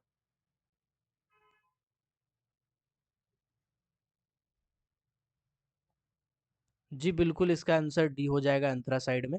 एंथ्रासाइड का स्पेसिफिक ग्रेविटी कितना होता है? 1.5 होता है। बिटुमिनस अगर कोल का बात करते हैं, बिटुमिनस, बिटुमिनस कोल का होता है 1.28 से 1.4 के बीच में। लिग्नाइट कोल का स्पेसिफिक ग्रेविटी कितना होता है? 1.2 होता है, ठीक है। लिग्नाइट कोल का स्पेसिफिक ग्रेविटी 1.2 होता है ना? चलिए, याद रहेगा। Okay, the specific gravity of coal in lowest, in lowest में बताइएगा इनमें से क्या होगा? ऑप्शन देखिए, लिग्नाइट है, पीट है, बिटुमिनस, एंथ्रासाइड है, टिक करना है, बताइएगा। 357 का, चलो, बहुत भयंकर रिस्पॉन्स है यार। इतना सारा बी कैसे लिख देते हो इतना जल्दी यार, समझ में नहीं आता, कहीं कॉपी करके रखे हो क्या? इंजीनियर पवन कुमार, बड़ा बी लिखते हो, कहाँ से लाते हो इतना? लोएस्ट जो है वो पीट में। एंथ्रासाइड कोल का स्पेसिफिक ग्रेविटी कितना होगा? अभी हम थोड़ा देर पहले बताया भाई, बताओ। एंथ्रासाइड कोल का स्पेसिफिक ग्रेविटी कितना होगा, बताओ।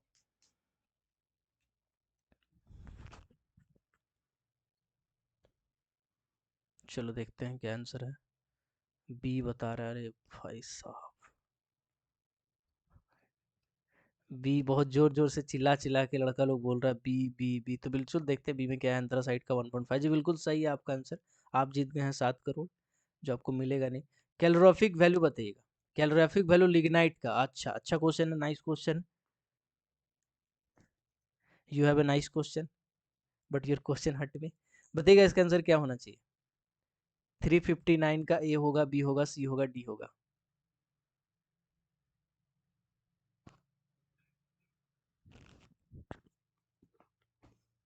चलिए, यहाँ पे एक ही बार हम सब कुछ लिखा देंगे आपको।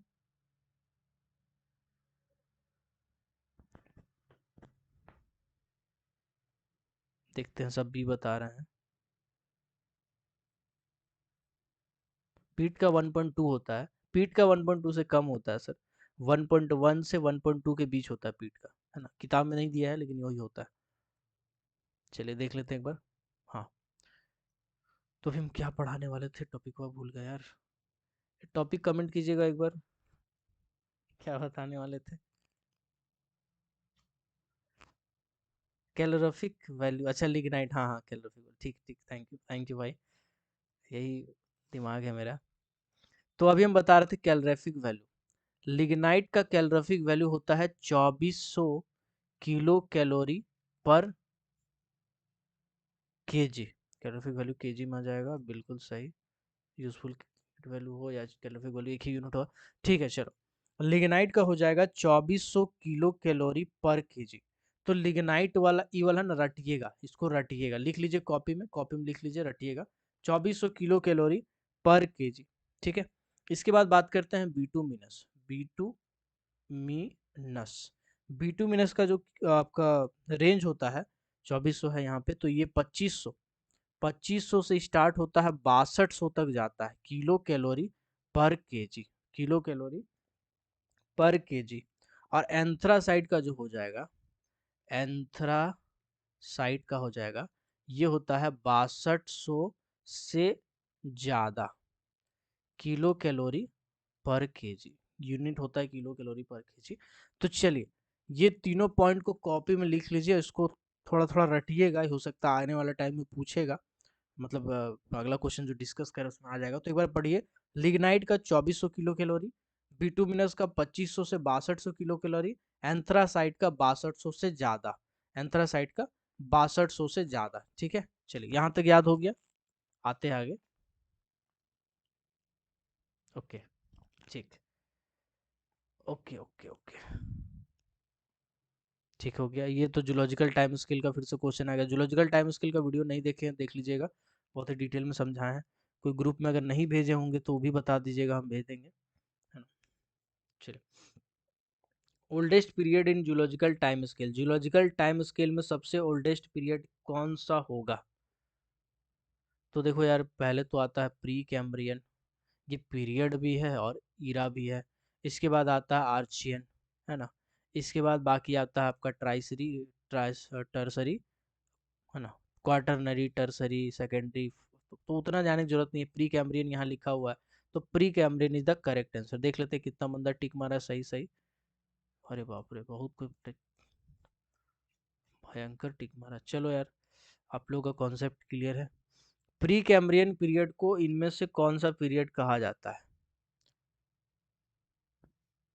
आर्चियन भी होगा ये इसका आंसर, ठीक है, आर्चियन भी होगा। Sub period of Permian known as, Permian का सब पीरियड किसे कहा जाता है, बताइएगा। तो जब हम जूलॉजिकल टाइम स्केल पढ़ा रहे थे तब क्लियर किए थे।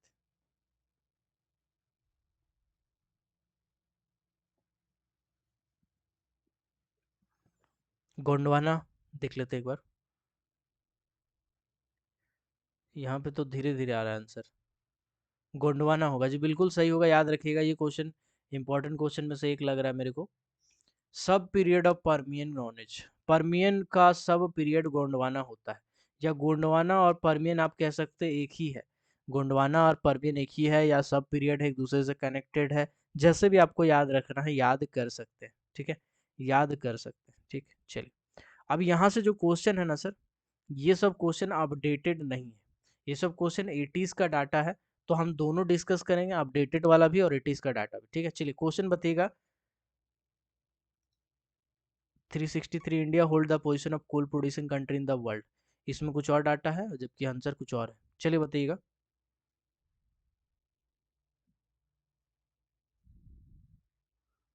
ये कौन सा बता रहा है यार,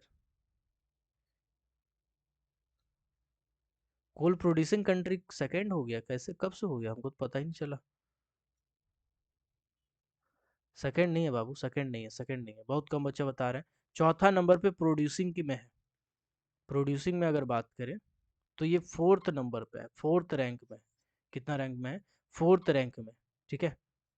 कुल प्रोड्यूसिंग चौथा नंबर पे है, लेकिन किताब के हिसाब से देखेंगे तो पांचवा हिसाब से। लेकिन आपको यहाँ किताब के हिसाब से नहीं देखना है, कुछ चीज में आपको अपडेट रहना पड़ेगा, ठीक है। ये सब क्या है, ये सब समसामयिक के अंदर में आता है, इसीलिए सब चीज में आपको अपडेट रहना पड़ेगा। तो इसमें आपको अपडेट वाला मानना पड़ेगा, किताब वाला नहीं। किताब वाला जो टेक्निकल चीज है उसमें मानना पड़ेगा, ये आपका समसामयिक में आ जाता है, ठीक है। तो इसीलिए इसमें आपको चौथा वाला मानना पड़ेगा, ठीक है। चलिए, Indian coal reserve are dash percent of the world, dash percent of the world, इसका आंसर बताइएगा। किताब में कुछ और है, लेकिन अभी जो जीएसआई का रिपोर्ट है उसके हिसाब से और जो समसामयिक घटना है उसके हिसाब से कुछ और डाटा है, ठीक है। किताब में 1% दिया है, लेकिन एक्चुअली में है 3%, है ना। चलिए, तो 1% जो दिया है 80s का डाटा है, जीएसआई उतना डेवलप नहीं किया था, बट बाद में जब रिसर्च करके पता किया गया तो 3% किताब अभी का डाटा है, तो इसमें आपको अपडेट रहना पड़ेगा, आपको 3% डाटा टिक करना पड़ेगा। ठीक है, चलो अगला क्वेश्चन पे आते हैं। Meghalaya coalfield form during the period of, Meghalaya coalfield इनमें से कौन से पीरियड में बना हुआ कोयला है, बताइएगा।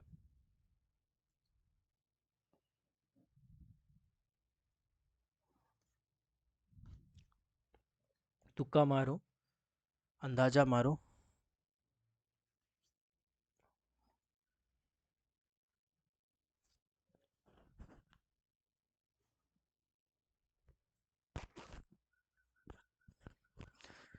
चलिए देखो भाई, मेघालय कोलफील्ड का जो कोयला है वो आपका कियोनजॉइक पीरियड का बना हुआ है। टिक मार रहे गलत, लेकिन है एक्चुअली कियोनजॉइक पीरियड का। ठीक है, मेरी भावनाओं को समझिएगा। कियोनजॉइक पीरियड का बना हुआ कोयला है। ठीक है, चलिए आते हैं आगे। क्यूनजॉइक पीरियड किसको कहते हैं? अरे इसको टर्सरी को बोलते हैं, टर्सियरी इरा, ये इरा है। ठीक है, टर्सरी इरा में ही आता है क्यूनजॉइक, और क्यूनजॉइक उसी को कहते हैं। ओके, चलिए एक बार नाम लिख देते हैं।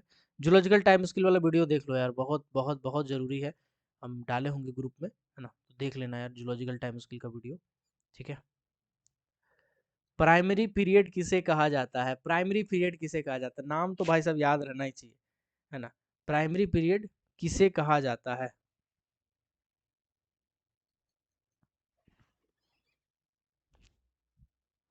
तो देखो यहाँ पे ना, आप अगर ऑप्शन को छाटिएगा ना तो आपको हंसी आएगा। आप ऑप्शन को छाटिए, हंसी आएगा। सबसे पहले आर्चियन, चलो हमको लग रहा है कि आर्चियन हो सकता है।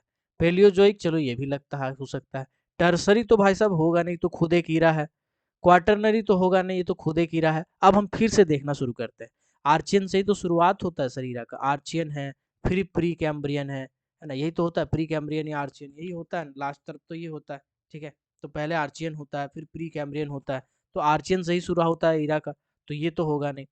प्राइमरी तो कुछ और होता है, पूरा पूरी क्या होता है? पहले देखो आर्चियन होगा, आर्चियन होगा, फिर तुम्हारा प्री कैम्ब्रियन होगा, प्री कैम्ब्रियन होगा, फिर तुम्हारा प्राइमरी होगा, फिर प्राइमरी होगा, फिर सेकेंडरी होगा, सेकेंडरी हो गया। चलिए फिर टर्सरी होगा, फिर टर्सरी हो गया, फिर आपका क्वार्टरनरी होगा, क्वार्टरनरी हो गया। तो अब आप फाइंड करना शुरू करते हैं। आर्चियन तो होगा नहीं ऑप्शन में, पहला काट दिए। इसके बाद प्री कैम्ब्रियन तो ऑप्शन में नहीं दिया है। फिर देखो टर्सरी तो होगा नहीं, क्वार्टरनरी होगा नहीं, ऑटोमेटिकली हो जाएगा आपका प्लियोजॉइक पीरियड, ऑटोमेटिकली हो जाएगा आपका प्लियोजॉइक पीरियड। ठीक है, तो ऐसे करके आप छाट भी सकते हैं, है ना। बाकी हम सबका नाम आपको बता देते हैं। आर्चियन जो पीरियड है, इसका जो ईरा है, इसको भी आर्चियन कहते हैं। प्री कैम्ब्रियन का प्री कैम्ब्रियन ही कहते हैं, है ना। इसके बाद प्राइमरी का क्या कहते हैं, यहाँ से लिखना शुरू करते हैं।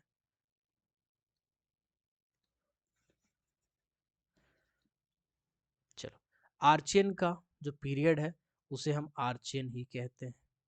प्री कैम्ब्रियन का जो दूसरा नाम है उसे हम प्री कैम्ब्रियन ही कहते हैं, प्री कैम्ब्रियन ही कहते हैं। प्राइमरी का जो है वो है पैलियोजॉइक। ठीक है, भावनाओं पे जाइएगा, स्पेलिंग पे मत जाइएगा। पैलियोजॉइक, है ना, पैलियोजॉइक, JOIC जोइक। चलो, सेकेंडरी का, सेकेंडरी का आएगा मेस पे, जो पैलियो का मेसोजोइक, मेसोजोइक हो जाएगा। ठीक है, इसके बाद टर्सरी का आपका हो जाएगा आर्चियन, प्री कैम्ब्रियन, प्लियोजोइक, मेसोजोइक, कियोजोइक। ठीक, कियोनजोइक हो जाएगा, कियोन नोजोइक हो जाएगा। और लास्ट में क्वार्टरनरी का क्या होगा? तो क्वार्टरनरी का कोई नाम नहीं है, क्वार्टरनरी को क्वार्टरनरी ही कहते हैं। तो देखो भाई, तीन गो तो ऐसा है जिसका कोई नाम ही नहीं है। आर्चियन को हम आर्चियन ही कहते हैं, प्री कैम्ब्रियन को प्री कैम्ब्रियन ही कहते हैं, क्वार्टरनरी को क्वार्टरनरी ही कहते हैं। अब तीन गो आपको नाम याद रखना, अब इसी तीन नाम में आपको दिक्कत हो रहा है सर। तो चलिए हम लोग समझते हैं इसको अपना तुक्का से। तो देखो यार, पी से स्टार्ट हो रहा है प्राइमरी, पी से स्टार्ट हो रहा है पैलियोजोइक। तो पी वाला तो इसको आप सिंपल भाषा में याद रखिएगा, पीपी। ठीक है, पीपी याद रखिए। ऊपर में याद रखिएगा महेंद्र सिंह, महेंद्रा सिंह। और लास्ट में जो बच गया आपका, आप याद कर सकते हैं केटी, केटीएम होता है ना, केटीएम, तो वही केटीएम याद कर सकते हैं। तो केटीएम याद करना है, महेंद्र सिंह याद करना है, महेंद्र सिंह और पीपी याद करना है। ठीक है, पीपीपी मोड होता है ना, उसी तरह से पीपी, समझ सकते हैं आप।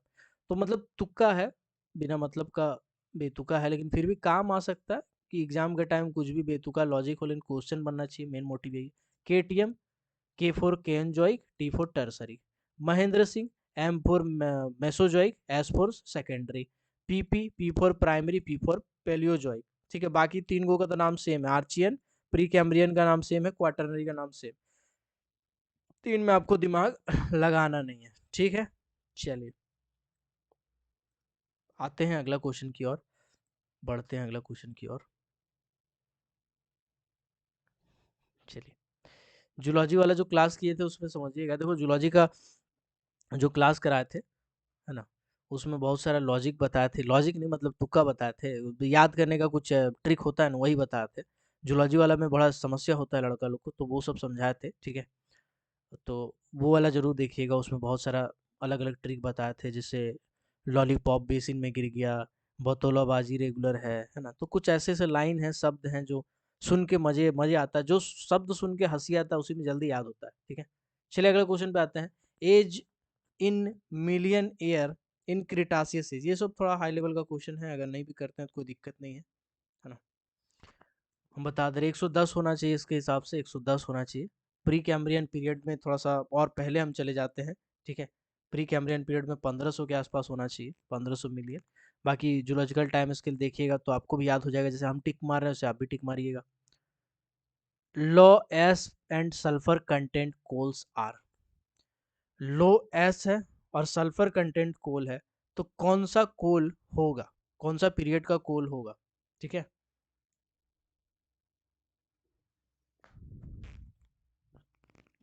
चलिए देखिए बताते हैं।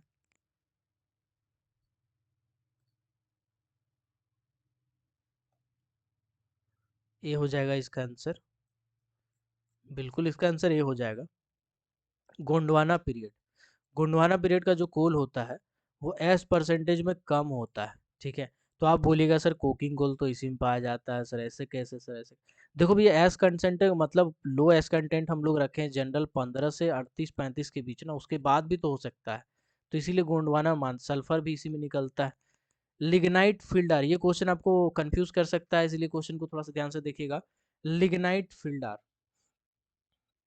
इनमें से कौन कौन सा है जो लिग्नाइट फील्ड है, Baramulla, Palana, Kutch, all of these.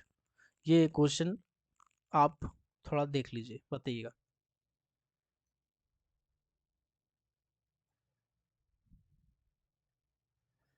D बता रहे हैं यार, अरे सब पढ़ लिया क्या पहले से? अच्छा ये क्वेश्चन हम डिस्कस किए हैं पहले, मेरे लायक भी तो कुछ छोड़ो यार, कुछ पढ़ाने लायक। सर पहले हम बता चुके हैं, इसीलिए जूलॉजी जब पढ़ा रहे थे, इसीलिए कहते हैं क्लास देखा कीजिए रेगुलर, जो रेगुलर है ना उसको कभी दिक्कत नहीं होगा, हंसते हंसते पार हो जाएगा, ईएमटी पूरा गुजर जाएगा, पता भी नहीं चलेगा, फिर आप बोलिएगा अरे ईएमटी तो आसान है। देखो बारामूला जो कि कश्मीर में पड़ता है, पेलेना और कच्छ, कच्छ पड़ता है गुजरात में, पेलेना भी शायद कश्मीर के आसपास में ही है। तो ये सब के सब आपके लिग्नाइट फील्ड है, सब के सब आपके लिग्नाइट फील्ड है, याद रखिएगा, यहाँ पे सब है तो कंफ्यूज हो जाता है आदमी, मारता है कक्ष में, ठीक है, तो कक्ष नहीं होगा सर, सब होगा इसमें। The visible band in bituminous coal is, visible band bituminous coal में क्या होगा, विट्रेन, क्लेरेन, ड्यूरेन, फ्यूजेन। चलिए विजिबल बैंड कौन सा होगा जो आराम से दिखाई देता हो दूर से भी, तो क्या होगा।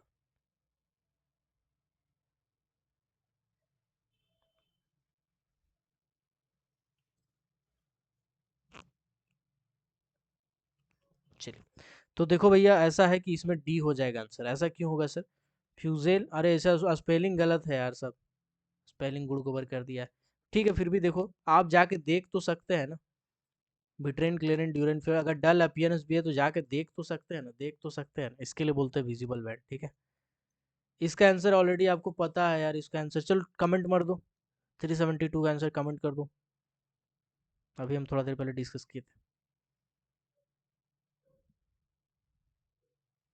बी है आंसर जी, बिल्कुल सही है, 8900 माइनस 138 ए प्लस एम। अगला क्वेश्चन पे आते हैं। Coal when heated in absence of air in temperature of इतना, चलो ठीक है इसको हम बता देते हैं भाई, इसको अच्छा ये तो बता ही देगा। देखो कोयला को जब हम 600 डिग्री सेंटीग्रेड पे गर्म करते हैं तो उसके बाद जो बचता है उसे हम क्या कहते हैं, बताइएगा। बिल्कुल कॉक कहते हैं, एकदम सही आंसर है, कॉक कहते हैं। ठीक है, देखो अब कॉक से रिलेटेड दो चार को थ्योरी है, छोटा छोटा बता देते हैं, कोई नहीं। कॉक, कॉक बनाने का जो प्रोसेस होता है उसको कहते हैं कार्बोनाइजेशन। क्या कहते हैं, कार्बोनाइजेशन। कार्बोनाइजेशन का मतलब होता है कार्बन बढ़ाना, कार्बन बढ़ाना। अब कार्बन बढ़ाने के लिए आप कोयला लेते हैं, कोयला, कोयला को ओवन में डालते हैं, ओवन में, ओवन में डाल के इसको आप हीट करते हैं। हीट करने में दो टेम्परेचर का इस्तेमाल करते हैं, एक होता है हाई टेंशन कार्बोनाइजेशन, एक होता है हाई टेंशन कार्बोनाइजेशन। ठीक, और एक होता है लो टेंशन कार्बोनाइजेशन, एक होता है लो टेंशन कार्बन, शॉर्ट में बोलते हैं एच टी कार्बोनाइजेशन, और एक होता है एल्टी कार्बोनाइजेशन, मतलब low tension carbonisation, high tension carbonisation. Low tension carbonisation में लगभग 600 डिग्री सेंटीग्रेड में हम कोयला को गर्म करते हैं। ठीक है, और हाई टेंशन कार्बोनाइजेशन में 1100 डिग्री सेंटीग्रेड, 1000 से 1100 डिग्री सेंटीग्रेड में हम कोयला को गर्म करते हैं। ठीक है, तो लो टेम्परेचर याद रखिएगा 600 डिग्री सेंटीग्रेड होगा, और हाई कार्बोनेशन याद रखिएगा, अगर याद रहेगा तो 1000 से 1100 डिग्री के आसपास इसका कार्बोनाइजेशन टेम्परेचर होगा, मतलब उसको हम लोग इतना में हीट करेंगे। ठीक है, उतना में हम लोग क्या करेंगे, हीट करेंगे। ठीक, एल टी एग्जैक्ट अगर बात करें तो 650 होता है, और इसमें बात करें एग्जैक्ट तो आपका 1000 1100 ही होता है। ठीक है, चलिए, लो टेंशन हाई टेंशन, अब क्या हम बोल रहे थे भुला गए। हाँ, ओवन, ओवन के बारे में बात करते हैं। ओवन क्या होता है सर, जिसमें आप बड़ा सा एक रहता है जिसमें आप कोयला को डालते हैं और डाल के झोंकते हैं, उसे ओवन कहते हैं। ठीक है, ओवन दो प्रकार का होता है, ओवन दो प्रकार का होता है। एक होता है सब्जी भाटा, सब्जी, सब्जी, सब्जी भाटा, ये कॉमन वर्ड है जो काफी समय से चला आ रहा है। और एक होता है टाटा भट्टा, टाटा भट्टा, है ना, या ओवन। ओवन को आप हिंदी भाषा में भट्टा कहते हैं। जैसे बोलते हैं ना, तंदूरी रोटी बना रहा है ओवन में, या तंदूरी रोटी बना रहा है भट्टा में, तो वो एक तरह से ओवन हो गया। ठीक है, सब्जी भाटा, टाटा भट्टा। तो देखो भैया ऐसा है, जो टाटा भट्टा है इसका दूसरा नाम है इंग्लिश टाइप, इंग्लिश टाइप। और जो सब्जी भाटा है इसको हम लोग बोलते हैं ऑर्डिनरी टाइप, इसको हम लोग क्या कहते हैं, ऑर्डिनरी टाइप, यानी पुराना तरीका, या इसको कहते हैं पुराना तरीका, कन्वेंशनल तरीका, पुराना भट्टा। ठीक है, अभी देखो पुराना वाला भट्टा में ना, जब अगर आप मान के चलिए, ऐसा समझिएगा कि आपको बनाना है पिज्जा। ठीक, आप एक ठो ओवन खरीदें, और उस ओवन में एक 10 मिनट में, मान के चलिए कि 10 मिनट में आप 3 ठो पिज्जा बना पा रहे हैं, 3 पिज्जा बना पा रहे हैं, छोटा ओवन है। यही वाला समझिए कि एगो और ओवन खरीदें आप, उस ओवन में 10 मिनट में 10 पिज्जा बना पा रहे हैं। तो आप बताइएगा अच्छा कौन सा है भाई, अच्छा तो वही है ना जिसमें ज़्यादा बना रहे हैं, कम समय में हम ज़्यादा काम कर पा रहे हैं, ज़्यादा मुनाफा कमा पा रहे हैं, यही मेरे लिए अच्छा है ना। तो बिल्कुल ऐसे ही होता है इंग्लिश भाटा। इंग्लिश भाटा क्या है, इंग्लिश भाटा एक तो मॉडर्न ओवन है, जिसमें कम समय में ज़्यादा कोक बना पा रहे हैं, ज़्यादा क्या बना पा रहे हैं, कोक बना पा रहे हैं। तो मेरे लिए ज़्यादा अच्छा कौन है, टाटा भट्टा ज़्यादा अच्छा है। लेकिन सस्ता कौन सा है, ऑर्डिनरी वाला सस्ता है। अब जिसका ज़रूरत ही कम है वो क्या करेगा, ऑर्डिनरी वाला लगा लेगा। जिसका ज़रूरत ज़्यादा है, जिसको कम समय में ज़्यादा कोयला चाहिए, ज़्यादा डिमांड है, ज़्यादा कंज्यूमर है, ज़्यादा आदमी कोयला भेजना है, तो उस कंडीशन में वो टाटा भट्टा लगा लेगा, इंग्लिश टाइप लगा लेगा। ठीक है ना, चलिए। इसमें जनरली 36 घंटा के आसपास समय लगता है, इसमें जनरली 24 घंटा के आसपास समय लगता है। ठीक है, चलिए। तो ये कुछ कॉमन कॉन्सेप्ट था, हमने क्या बताया, ओवन होता है, ओवन दो प्रकार का होता है, एक होता है सब्जी भाटा, एक होता है टाटा भट्टा। सब्जी भाटा को हम ऑर्डिनरी यानी पुराना तरीका मानते हैं, इसमें ज़्यादा समय लगता है ओवन बनने में, मतलब कोक बनने में, मान के चलिए 36 घंटा के आसपास लग जाता है। जबकि टाटा भट्टा जो है 24 घंटा में लगता है, मतलब हर दिन लाएंगे कोयला, हर दिन झोंकेंगे, हर दिन निकालेंगे, हर दिन बेचेंगे, हर दिन पैसा कमाएंगे। और सब्जी भाटा में हमको 1.5 दिन में पैसा मिलेगा, तो थोड़ा सा सब्जी भाटा वाला 1.5 से 2 दिन में पैसा मिलेगा, तो दिक्कत है। टाटा भट्टा को इंग्लिश टाइप भी बोलते हैं, मॉडर्न वाला ये है। ठीक है, चलिए। अब आते हैं क्वेश्चन पे, कहाँ गया क्वेश्चन यार, चलिए। क्वेश्चन नंबर 373 का आंसर बताइएगा।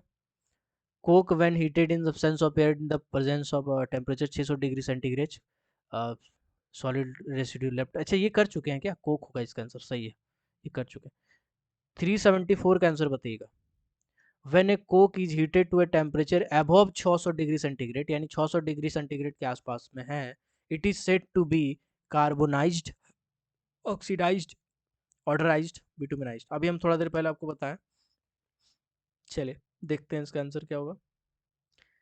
बहुत ही जोर से सब ये बता रहे हैं, बिल्कुल सही, बिल्कुल सही, कार्बोनाइज्ड होगा। यानी कार्बन बढ़ाने का, कार्बन बढ़ाने के लिए हम लोग क्या करते हैं, हीट करते हैं। आप चाहे 600 डिग्री में कीजिए चाहे 1000 में कीजिए, भैया मोटा काम क्या है, कार्बन बढ़ाना, कार्बन बढ़ाना काम है। तो कार्बन बढ़ाने को हम क्या बोलते हैं, कार्बोनाइजेशन। और जो कोयला को हम कार्बन बढ़ा चुके हैं उसको क्या बोलेंगे, कार्बोनाइज्ड। जी बिल्कुल सही आंसर है। अगला आते हैं question. coal which is capable of carbonization is said to be possesses the property of, बताइएगा इसका आंसर। अभी हमको क्या बनाना है, कोक बनाना है। क्या बनाना है, कोक बनाना है। तो कोक बनाने का जिसमें क्षमता दिखाई देता है उसे हम कहते हैं कोकिंग प्रॉपर्टी। क्या कहते हैं उसे, उसे कहते हैं हम कोकिंग प्रॉपर्टी, कोकिंग प्रॉपर्टी। ठीक है, चलिए बहुत सारा ऐसा ऐसा चीज इसमें मिलेगा ना जो मजा आएगा पढ़ने में। लेकिन आप लोग का दिमाग में डर बैठा हुआ है कि ईएमटी उठाएंगे, इंग्लिश में लिखा है, समझ में नहीं आता है, ऐसे है वैसे। अरे कुछ नहीं है भाई, पढ़ो ना, मजा आएगा। चलिए इसका आंसर हम बताएं क्या, नहीं बताया ना अभी, ठीक है।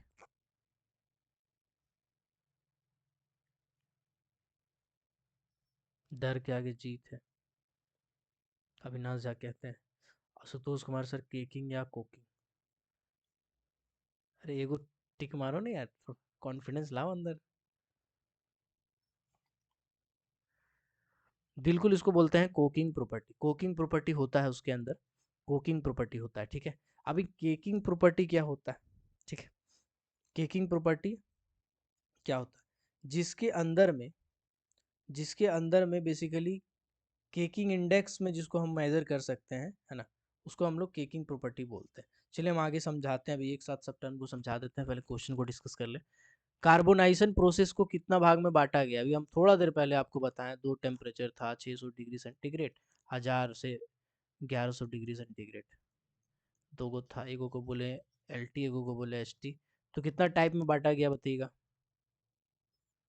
दो टाइप में बांटा गया जी, बिल्कुल दो टाइप में बांटा गया जी, बिल्कुल दो टाइप में बांटा गया। क्वेश्चन का मतलब नहीं बनता। चलिए लो टेम्परेचर वाला बताइएगा। Low temperature carbonisation, the coal is heated in absence of air about, हाँ हाँ, अच्छा क्वेश्चन है, अच्छा क्वेश्चन है। लो टेंशन कार्बोनाइजेशन एलटी वाला हम बताए थे, कितना टेम्परेचर बताए थे थोड़ा देर पहले, देखते हैं आपका मेमोरी कितना बढ़िया, बादाम खाते कि नहीं, है ना। 377 का आंसर, 377 का हो जाएगा option number B, 650 degree centigrade, 650 degree centigrade इसका सही आंसर, एग्जैक्ट आंसर हो जाएगा। एग्जैक्ट में वही होता है। Low temperature carbonisation plant are, low tension carbonisation plant इनमें से कहाँ पे है।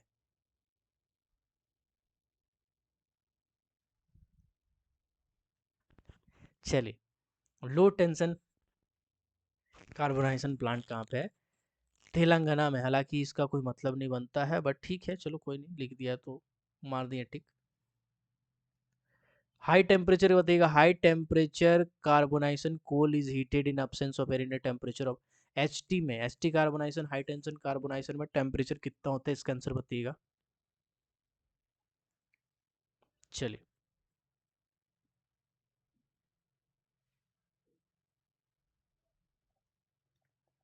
देख लेते हैं इसका आंसर क्या बोल रहा है। सी बता रहे हैं जी, बिल्कुल सी है, 1000 डिग्री सेंटीग्रेड, हमने खुद का 1000 से 1100 डिग्री सेंटीग्रेड। अगला क्वेश्चन है, the burning period of raw coal for conversion to hard coke is known as.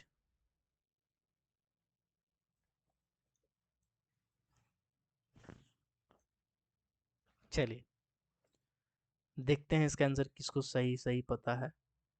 जो सही सही बोलेगा उसको चॉकलेट देंगे, ठीक है। चलिए 380 का आंसर देखिएगा। बी बता रहे हैं, बिल्कुल सही, बिल्कुल सही, कोक साइकिल। देखो भैया ऐसा है, कोयला लाएं आप, कोयला, कोयला को डालें और एक तरफ से कोक निकला, एक तरफ से आलू डालिए एक तरफ से सोना निकलेगा। तो एक तरफ से आप कोयला डालें दूसरे तरफ से कोक बन के निकला। तो इसको बनने में कुछ समय लगा ना, हमने बताया ना कि सर 2 टाइप का होता है, एक सब्जी भाटा होता है। सब्जी भाटा में हमने बताया 36 घंटा का समय लगता था, जबकि इंग्लिश वाला भी जो मॉडर्न वाला है उसमें 24 घंटा का समय लगता था। तो ये 36 घंटा 34 घंटा क्या है? ये आपका कोक साइकिल है। क्या है? कोक साइकिल है। कोक बनने में जो समय लगा उसे हम कोक साइकिल कहते हैं। ठीक है? कोल टार dash percent yield on coal.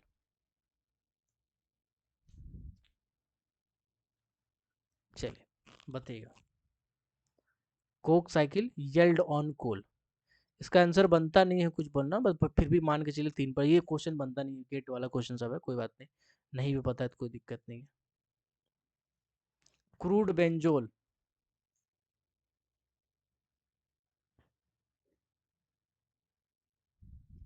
Crude benzoyl इसका 0.8% है येल्ड ऑन कोल।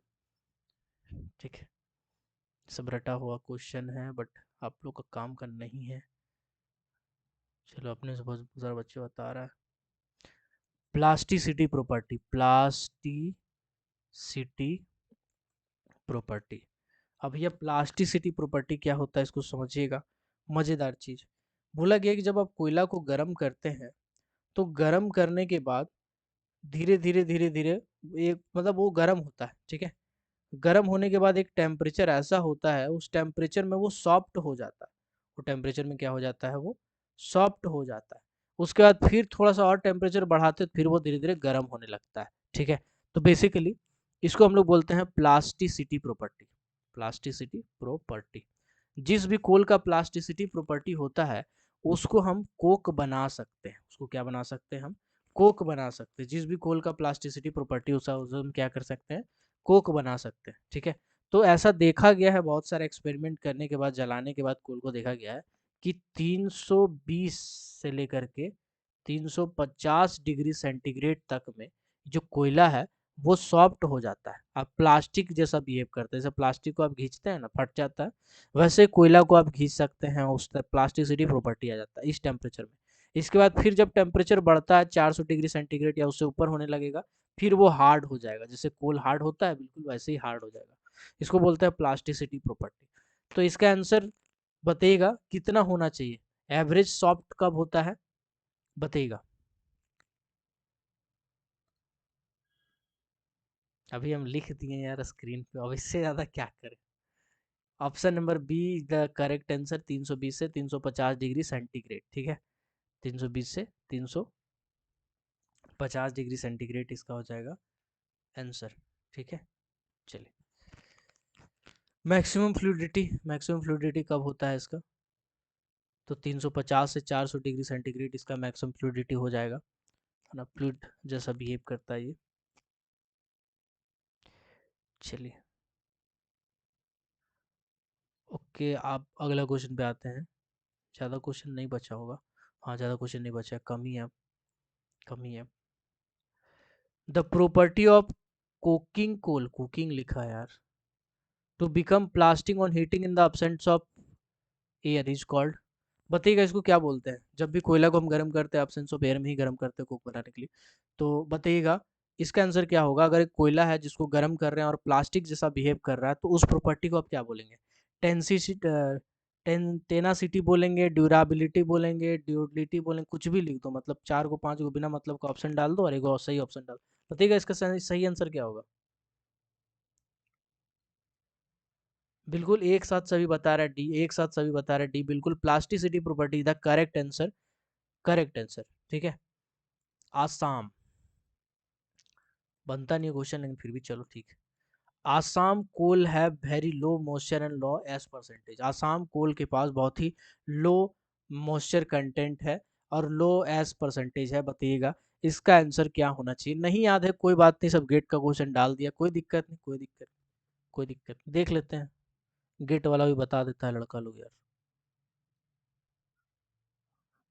बोले ना गेट वाला, देख रहे हो कंपटीशन देख रहे हो तुम।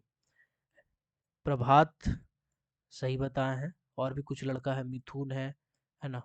उसके बाद बहुत सारे लड़का लोग हैं, कुछ कुछ काशी विश्वनाथ, ये सब कुछ कुछ लड़का सही सही बता, मतलब कुछ लड़का का लेवल जो है वो गेट का तैयारी, मतलब किससे किससे आप फाइट कर रहे हैं देख लीजिए। माइनिंग सरदार का फॉर्म आपको क्या लगता है बीटेक वाला नहीं भरा होगा? जो गेट का तैयारी कर रहा है वो नहीं भरा होगा? जरूर भरा होगा सर, जरूर भरा होगा। तो मेरा आपको यही कहना है कि नॉन टेक्निकल पे कमांड बना लीजिए, माइनिंग तो आपका है ही, नॉन टेक्निकल पे कमांड बनाइएगा तो बीटेक वाला को पिछाड़ दीजिएगा, क्या कि बीटेक वाला का खाली बीटेक बढ़िया है, नॉन टेक्निकल बढ़िया थोड़ी है। नॉन टेक्निकल जो मेहनत करेगा सबके लिए बराबर है। तो नॉन टेक्निकल को जरूर देखिएगा, कभी भी मत सोचिएगा कि फरवरी शुरू करेंगे मार्च में ख़त्म कर देंगे ना, कभी नहीं। अभी से शुरू कीजिए, भले अभी 10% पढ़िए नॉन टेक्निकल, लेकिन पढ़िए, ये 10% को धीरे धीरे बढ़ा दीजिएगा, लेकिन शुरू जरूर कीजिएगा। चलिए, इसका आंसर हो जाएगा 3 से 7%। अगला क्वेश्चन, -40 मिनट 28 मिनट, ठीक है। Generally size of raw coal feed to jig washer, jig washer क्या होता है? कोयला को छोटे छोटे टुकड़ा में करके, मतलब महीन पाउडर बना देता है अल्ट्रा फाइन, और उसके बाद उसको धो देता है अच्छे से, ठीक है। तो इसको हम लोग जिग वाशर कहते हैं, है ना। चलिए, इसका आंसर बताइएगा।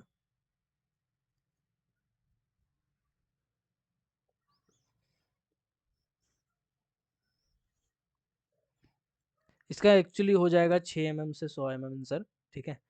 6 से 100 mm जिग वाशर का जो कोल साइज होता है वही होता है।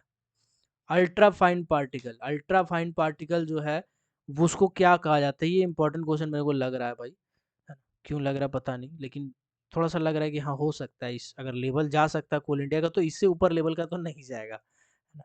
इससे ऊपर लेवल का तो नहीं जाएगा। फिर भी बताइएगा, अल्ट्रा फाइन पार्टिकल वाला कोयला आप किसको मानते हैं? ए बता रहे हैं, डी भी बता रहे हैं, कैसे होगा? देख रहा है विनोद? 388 का हो जाएगा डी, -28 बी हो जाएगा, मतलब वही, मेरा भावनाओं को समझिए, हम घेरे हैं। -28 mm, -28 mm हो जाएगा अल्ट्रा फाइन कोल। तो याद रखिएगा, अल्ट्रा फाइन कोल किसको कहा जाता है? -28 mm वाला को कहा जाता है, ठीक है। अल्ट्रा फाइन कोल -28 mm वाला को कहा जाता है। बाकी प्रीवियस क्लास में, मतलब प्रीवियस जो वीडियो था जूलॉजी वाला, जो लड़का लोग छोड़ दिए हैं ये सोच के कि जूलॉजी पढ़ा रहे हैं मास्टर साहब, तो जूलॉजी में बहुत सारा चीज़ चैप्टर 2 का भी था, है ना, जिसको आप इग्नोर मारे। कभी भी आप सिंपल का इंटरव्यू आप तो नहीं दिए हैं, बैठे नहीं होंगे, हमसे पूछिए, हम बैठे भी हैं और निकला भी है भगवान का दया से। सिंपल का इंटरव्यू में कभी बैठने जाइएगा ना तो ये सब चैप्टर भर भर के पूछेगा, पूछेगा प्लास्टोमीटर क्या होता है ना, पूछेगा आपका कैलोरीमीटर क्या होता है, यूएचबी कैसे निकालते हैं, है ना, हाई टेंशन कार्बोनेशन कितना डिग्री पे किया जाता है, लो टेंशन कितना में किया जाता है। कभी आप में से कोई सिंपल का इंटरव्यू में बैठे हैं? बताइएगा तो, अगर कोई बैठे है तो। 77 बच्चा बैठा है, इसमें क्या है यार? तो हम जो कह रहे हैं क्या उसी टाइप का क्वेश्चन है? उसी टाइप का क्वेश्चन पूछता है जनरली, चैप्टर 2 से भर भर के पूछता, बाकी तो पूछता ही है, ब्लास्टिंग फिलहाल तो पूछता ही है ना। चलिए, ओके, बिल्कुल वैसे ही पूछता है सर, जो बैठे होंगे उन्हीं को पता है ना। अबरी बार बैठिएगा ना तो अबरी बार याद रखिएगा, एकदम निकलेगा, टेंशन नहीं लेना है, ठीक है। एकदम निकलेगा। चैप्टर नंबर 2 पे कमांड बना लिए हैं, चैप्टर नंबर 1 पे कमांड बना लिए हैं, एक्सप्लोसिव पढ़ लिए, गैस पढ़ लिए, बस। उसके बाद आपका एकदम बैठेगा। दो चार को क्वेश्चन उटर पुटर कर देता है, इकोनॉमिक्स वाला क्वेश्चन पूछ देता है ना, तो वो भी समझा देंगे, कभी टेंशन ना लीजिए। Ultra fine and coal size are cleaned by ये प्रोसेस ऑफ, अभी हम आपको बताए थे। Ultra fine and coal process कौन सा है? देखो, एक्चुअली धोने का जो प्रोसेस है वो आपका जॉगिंग लिखा है यार, ये तो नहीं होगा। फोर्थ फ्लोटेशन प्रोसेस हो जाता है, ठीक है। पहले अल्ट्रा फाइन साइज में कर लेते हैं, उसके बाद उसको फोर्थ फ्लोटेशन मेथड से अलग करते हैं, मतलब झाग बनता है, कोयला डस्ट पार्टिकल रहता है, उसको हम सेपरेट कर लेते हैं। HGI का फुल फॉर्म, HGI का फुल फॉर्म, ये भी महत्वपूर्ण लग रहा है प्रथम दृष्टता से। इसका हो जाएगा हाई, चलिए बताइएगा, आप बताइएगा।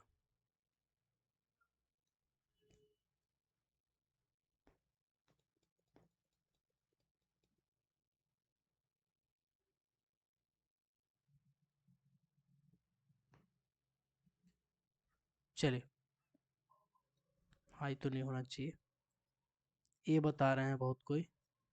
हाँ, हाई सुन लिया ना तो अब बोल देगा, लेकिन ए नहीं होगा इसका आंसर।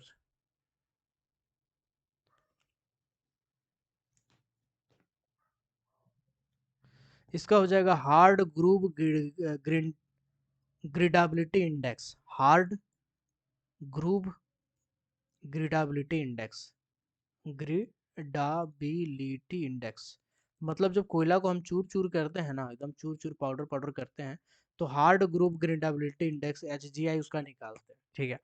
तो उतना डिटेल में नहीं जाना है। हार्ड ग्रुव ग्रिडाबिलिटी इंडेक्स इसका सही आंसर हो जाएगा, ठीक है। चलिए,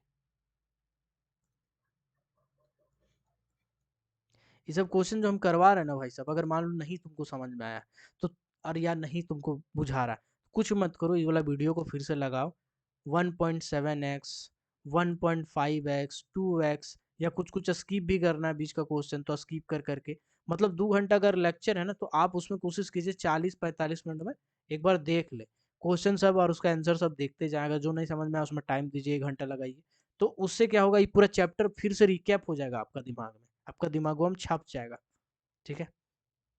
चलिए, इसका आंसर बताइएगा, the S should have initial deformation temperature above, फिर गेट का क्वेश्चन है, कोई बात नहीं, कोई बात नहीं।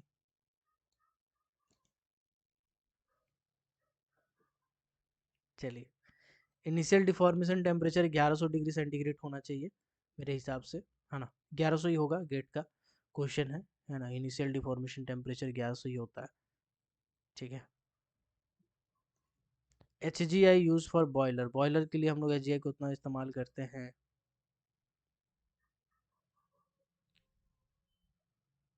ये भी गेट का क्वेश्चन है भाई साहब। 50, तो हमने कहा हार्ड ग्रूव ग्रिडेबिलिटी इंडेक्स उससे नापते हैं तो वो 50 आता है ना, उसको हम लोग बॉयलर में डाल सकते हैं, तो हमने बताया कि साइज के हिसाब से हम उसको डिवाइड करते हैं, तो इसका आंसर हो जाएगा 50। ये भी गेट का क्वेश्चन है, कोई दिक्कत नहीं, आगे बढ़ते हैं। अगला क्वेश्चन है, find the gaseous fuel available from Coke, Coke से जो निकलता है इनमें से कौन सा गैसियस फ्यूल है, ठीक है, बताइएगा। अभी हम थोड़ा देर पहले जब क्लास करा रहे थे तो आपको हम बताएं कि CO plus H2 plus steam, ये एक तो है, उसके बाद दूसरा था steam plus hot air, hot air है ना, और एक और है जिसका मेन, जिसको मेन कह सकते हैं, इन दोनों का फादर कह सकते हैं, ठीक है, ओवन गैस, ये दोनों का फादर है। पहला वाला जो हम लिखे हैं ये बोलते हैं वाटर गैस, दूसरा वाला जो लिखे हैं इसको हम लोग बोलते हैं प्रोड्यूसर गैस। तो ओवन गैस तो इसी के अंदर ऊपर में आ जाता है, तो ये भी आंसर हो जाएगा, ये भी आंसर हो जाएगा, ये भी आंसर हो जाएगा। इसका सही आंसर होगा ऑल ऑफ द एबव। तो देख लेते हैं बताया कि नहीं, डी बताया, बहुत सा लड़का लू यार, डी बताया, चलो पढ़ रहा सब। Cement manufacture uses 1 ton of coal for getting, इतना टन ऑफ सीमेंट।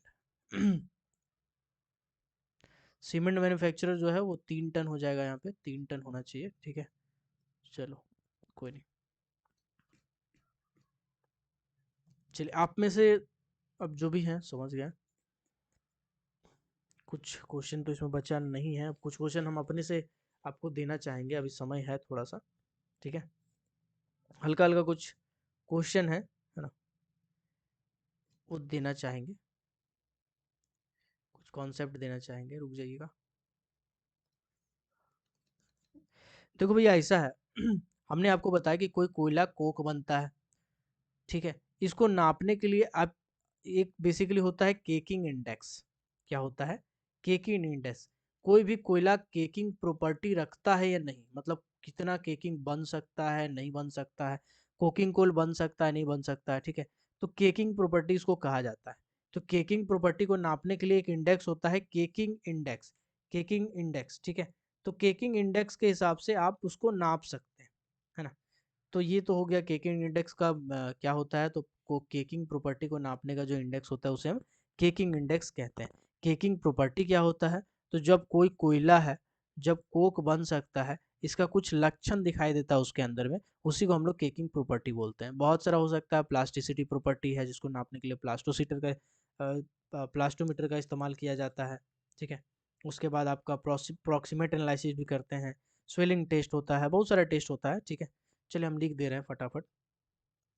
एक तो हो गया केकिंग इंडेक्स, ये क्या होता है हमने आपको बता दिया, केकिंग प्रॉपर्टी को नापने के लिए इस्तेमाल करते हैं, ठीक है। इसके बाद एक होता है swelling test, swelling test. Swelling test क्या होता है, जब आप कोयला को गर्म करते हैं ना, एक हाई टेम्परेचर पे, जब कोयला को गर्म करते हैं तो ये कोयला धीरे धीरे फूलने लगता है, फूल, जैसे रोटी फूलता है ना, रोटी उतना तो नहीं फूलेगा बट हल्का सा एक तो फूलने लगता है। तो ऐसे कोयला को हम कह सकते हैं कि हाँ भैया ये कोयला फूल रहा है, मतलब ये स्वेलिंग प्रॉपर्टी है इसके अंदर, यह कोक में बदल सकता है। ठीक है, तो स्वेलिंग टेस्ट किया जाता है। ठीक, इसके बाद प्लास्टिसिटी टेस्ट किया जाता है। प्लास्टिसिटी, प्लास्टिसिटी प्रॉपर्टी क्या होता है और प्लास्टिसिटी से टेस्ट क्या होता है? तो प्लास्टिसिटी प्रॉपर्टी होता है जब कोयला को 320 से 350 डिग्री सेंटीग्रेड पे आप गर्म करेंगे तो ये प्लास्टिसिटी प्रॉपर्टी दिखाने लगेगा, यानी प्लास्टिक जैसा हो जाएगा। तो इसी को बोलते हैं प्लास्टिसिटी टेस्ट। किससे किया जाता है? प्लास्टोमीटर से किया जाता है। प्लास्टोमीटर, प्लास्टोमीटर नाम का एक तो इंस्ट्रूमेंट है जिससे किया जाता है। ठीक है ना। चलिए, इसके बाद एक आता है आपका, बाकी तो छोटा छोटा बहुत सारा चीज़ है ना, तो उसमें दिमाग लगाना नहीं उसमें, बाकी तो हम आपको बता ही चुके हैं। और तो कुछ छूट नहीं रहा, एक बार हमको देख लेने दीजिए, अभी भेजेंगे नहीं आपको, रुकिए। प्लास्टिसिटी, प्लास्टोमीटर बता चुके हैं। कोल वाशिंग के बारे में अल्ट्रा फाइन हल्का क्वेश्चन करवा दिए हैं। वाटर गैस हल्का हल्का हो गया है। ठीक है, चलो कुछ बचा नहीं है अब इसमें, इस चैप्टर में ज़्यादा। मॉइस्चर कंटेंट ये सब तो हम प्रीवियस क्लास में ही करा दिए थे। एक क्वेश्चन है आपसे, चलिए क्वेश्चन है, क्वेश्चन ये है कि हमको केमिकल इंडस्ट्री में कोल का इस्तेमाल करना है। ठीक है, इसके लिए हम कोल का जांच करेंगे, या फिर यूँ कहें इस कोयला का हम एनालिसिस करेंगे। तो इनमें से कौन सा एनालिसिस मेरे लिए सूटेबल होगा? ऑप्शन ए है ultimate analysis, option number B है प्रॉक्सिमेट एनालिसिस। क्लास किए होंगे अच्छे से तो बता सकते हैं, आप बताइएगा इसका आंसर क्या होना चाहिए।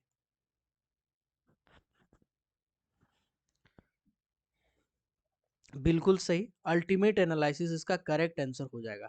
अल्टीमेट एनालिसिस हम लोग कब करते हैं? केमिकल इंडस्ट्री में जब अगर हमको इस्तेमाल करना है तो उसके लिए हम जो तरीका अपनाते हैं उसमें अल्टीमेट एनालिसिस होता है। अल्टीमेट एनालिसिस में बेसिकली होता क्या है, इसमें हम कंटेंट पता करते हैं। सर क्या क्या कंटेंट है? जैसे कार्बन हो गया,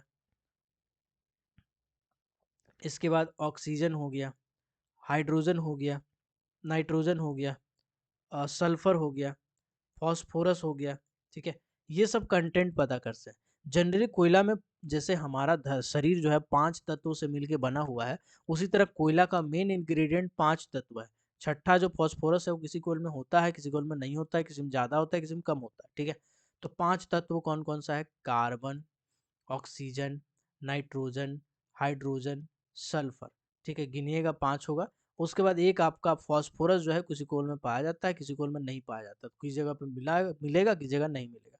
तो याद रखिएगा, जनरली जोड़ा जाए तो 6 हो जाएगा।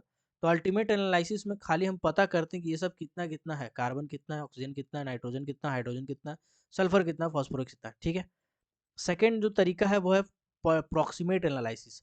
प्रॉक्सिमेट एनालिसिस का इस्तेमाल कहाँ किया जाता है?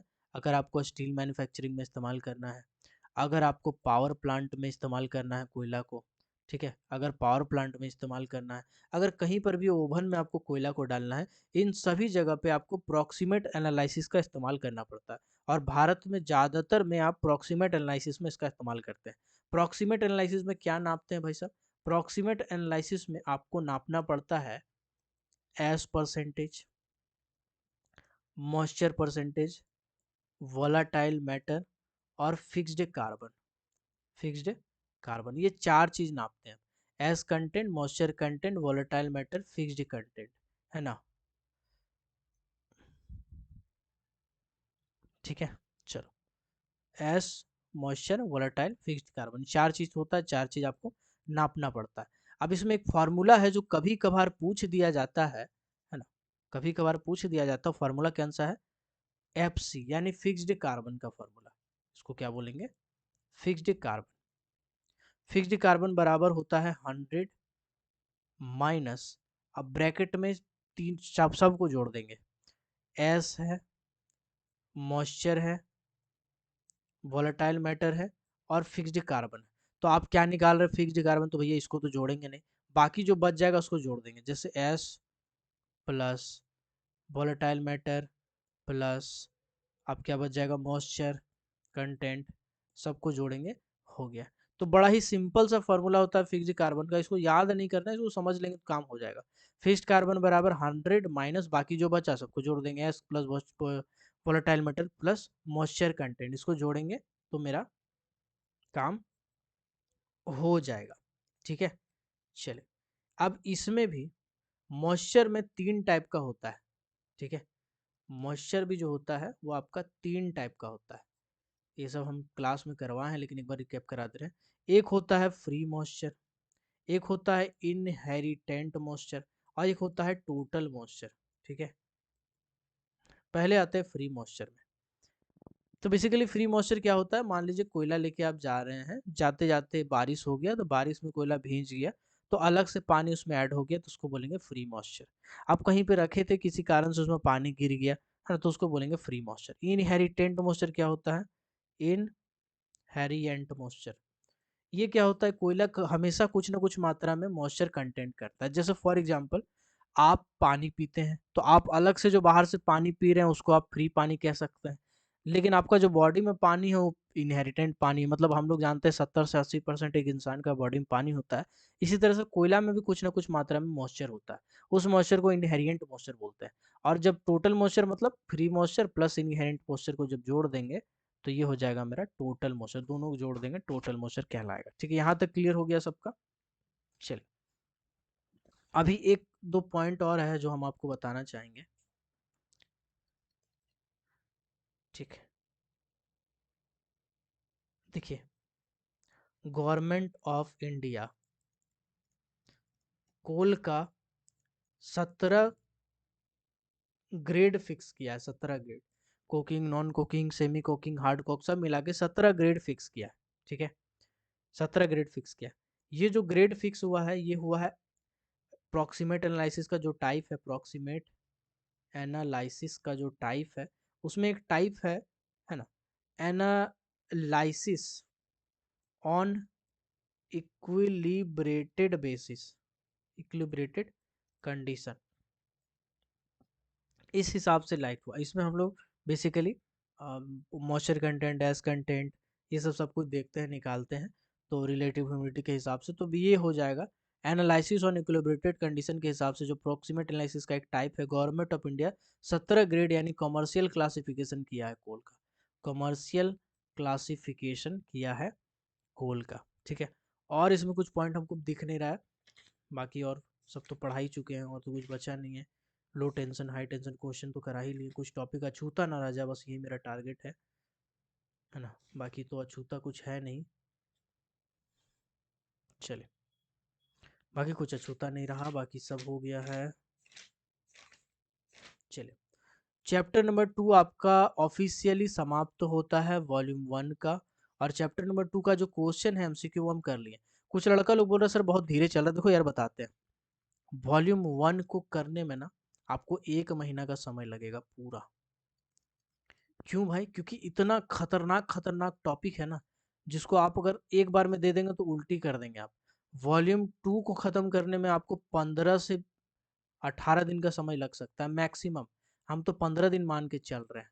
ठीक है, वॉल्यूम 1 2 को मैं क्यों, क्योंकि आप में सबको खाली पार्ट 1 करना, पार्ट बी में तो मेटल वाला है। और वॉल्यूम 3 का ना सिर्फ सेलेक्टेड चैप्टर पढ़ना है, सेलेक्टेड चैप्टर, तो इसमें आपको मुश्किल से 1 हफ्ता जाएगा, 7 दिन जाएगा, 7 दिन। तो आप कह रहे हैं कि सर हम आपको 3 महीना पढ़ाएंगे, उस 3 महीना में 2 महीना में आप सिलेबस कंप्लीट कर दे रहे हैं, तो बाकी 1 महीना क्या कीजिएगा, तो वो हम उसी टाइम बताएंगे कि बाकी 1 महीना हम क्या करेंगे, सरप्राइज है। जैसे जैसे क्लास आगे आगे बढ़ेगा आपको बहुत सारा चीज़ मिलता जाएगा, आप टेंशन मत लीजिए। चलिए आज इतना ही रहने देते हैं, मिलते हैं अगली और क्लास में, किसी और क्लास के लिए उल्टी कर देंगे। ठीक है, इतना ही रखते हैं, इतना ही रखते हैं, है ना। चलिए मिलते हैं किसी और क्लास में, तब तक के लिए keep watching, keep supporting, till then जय हिंद।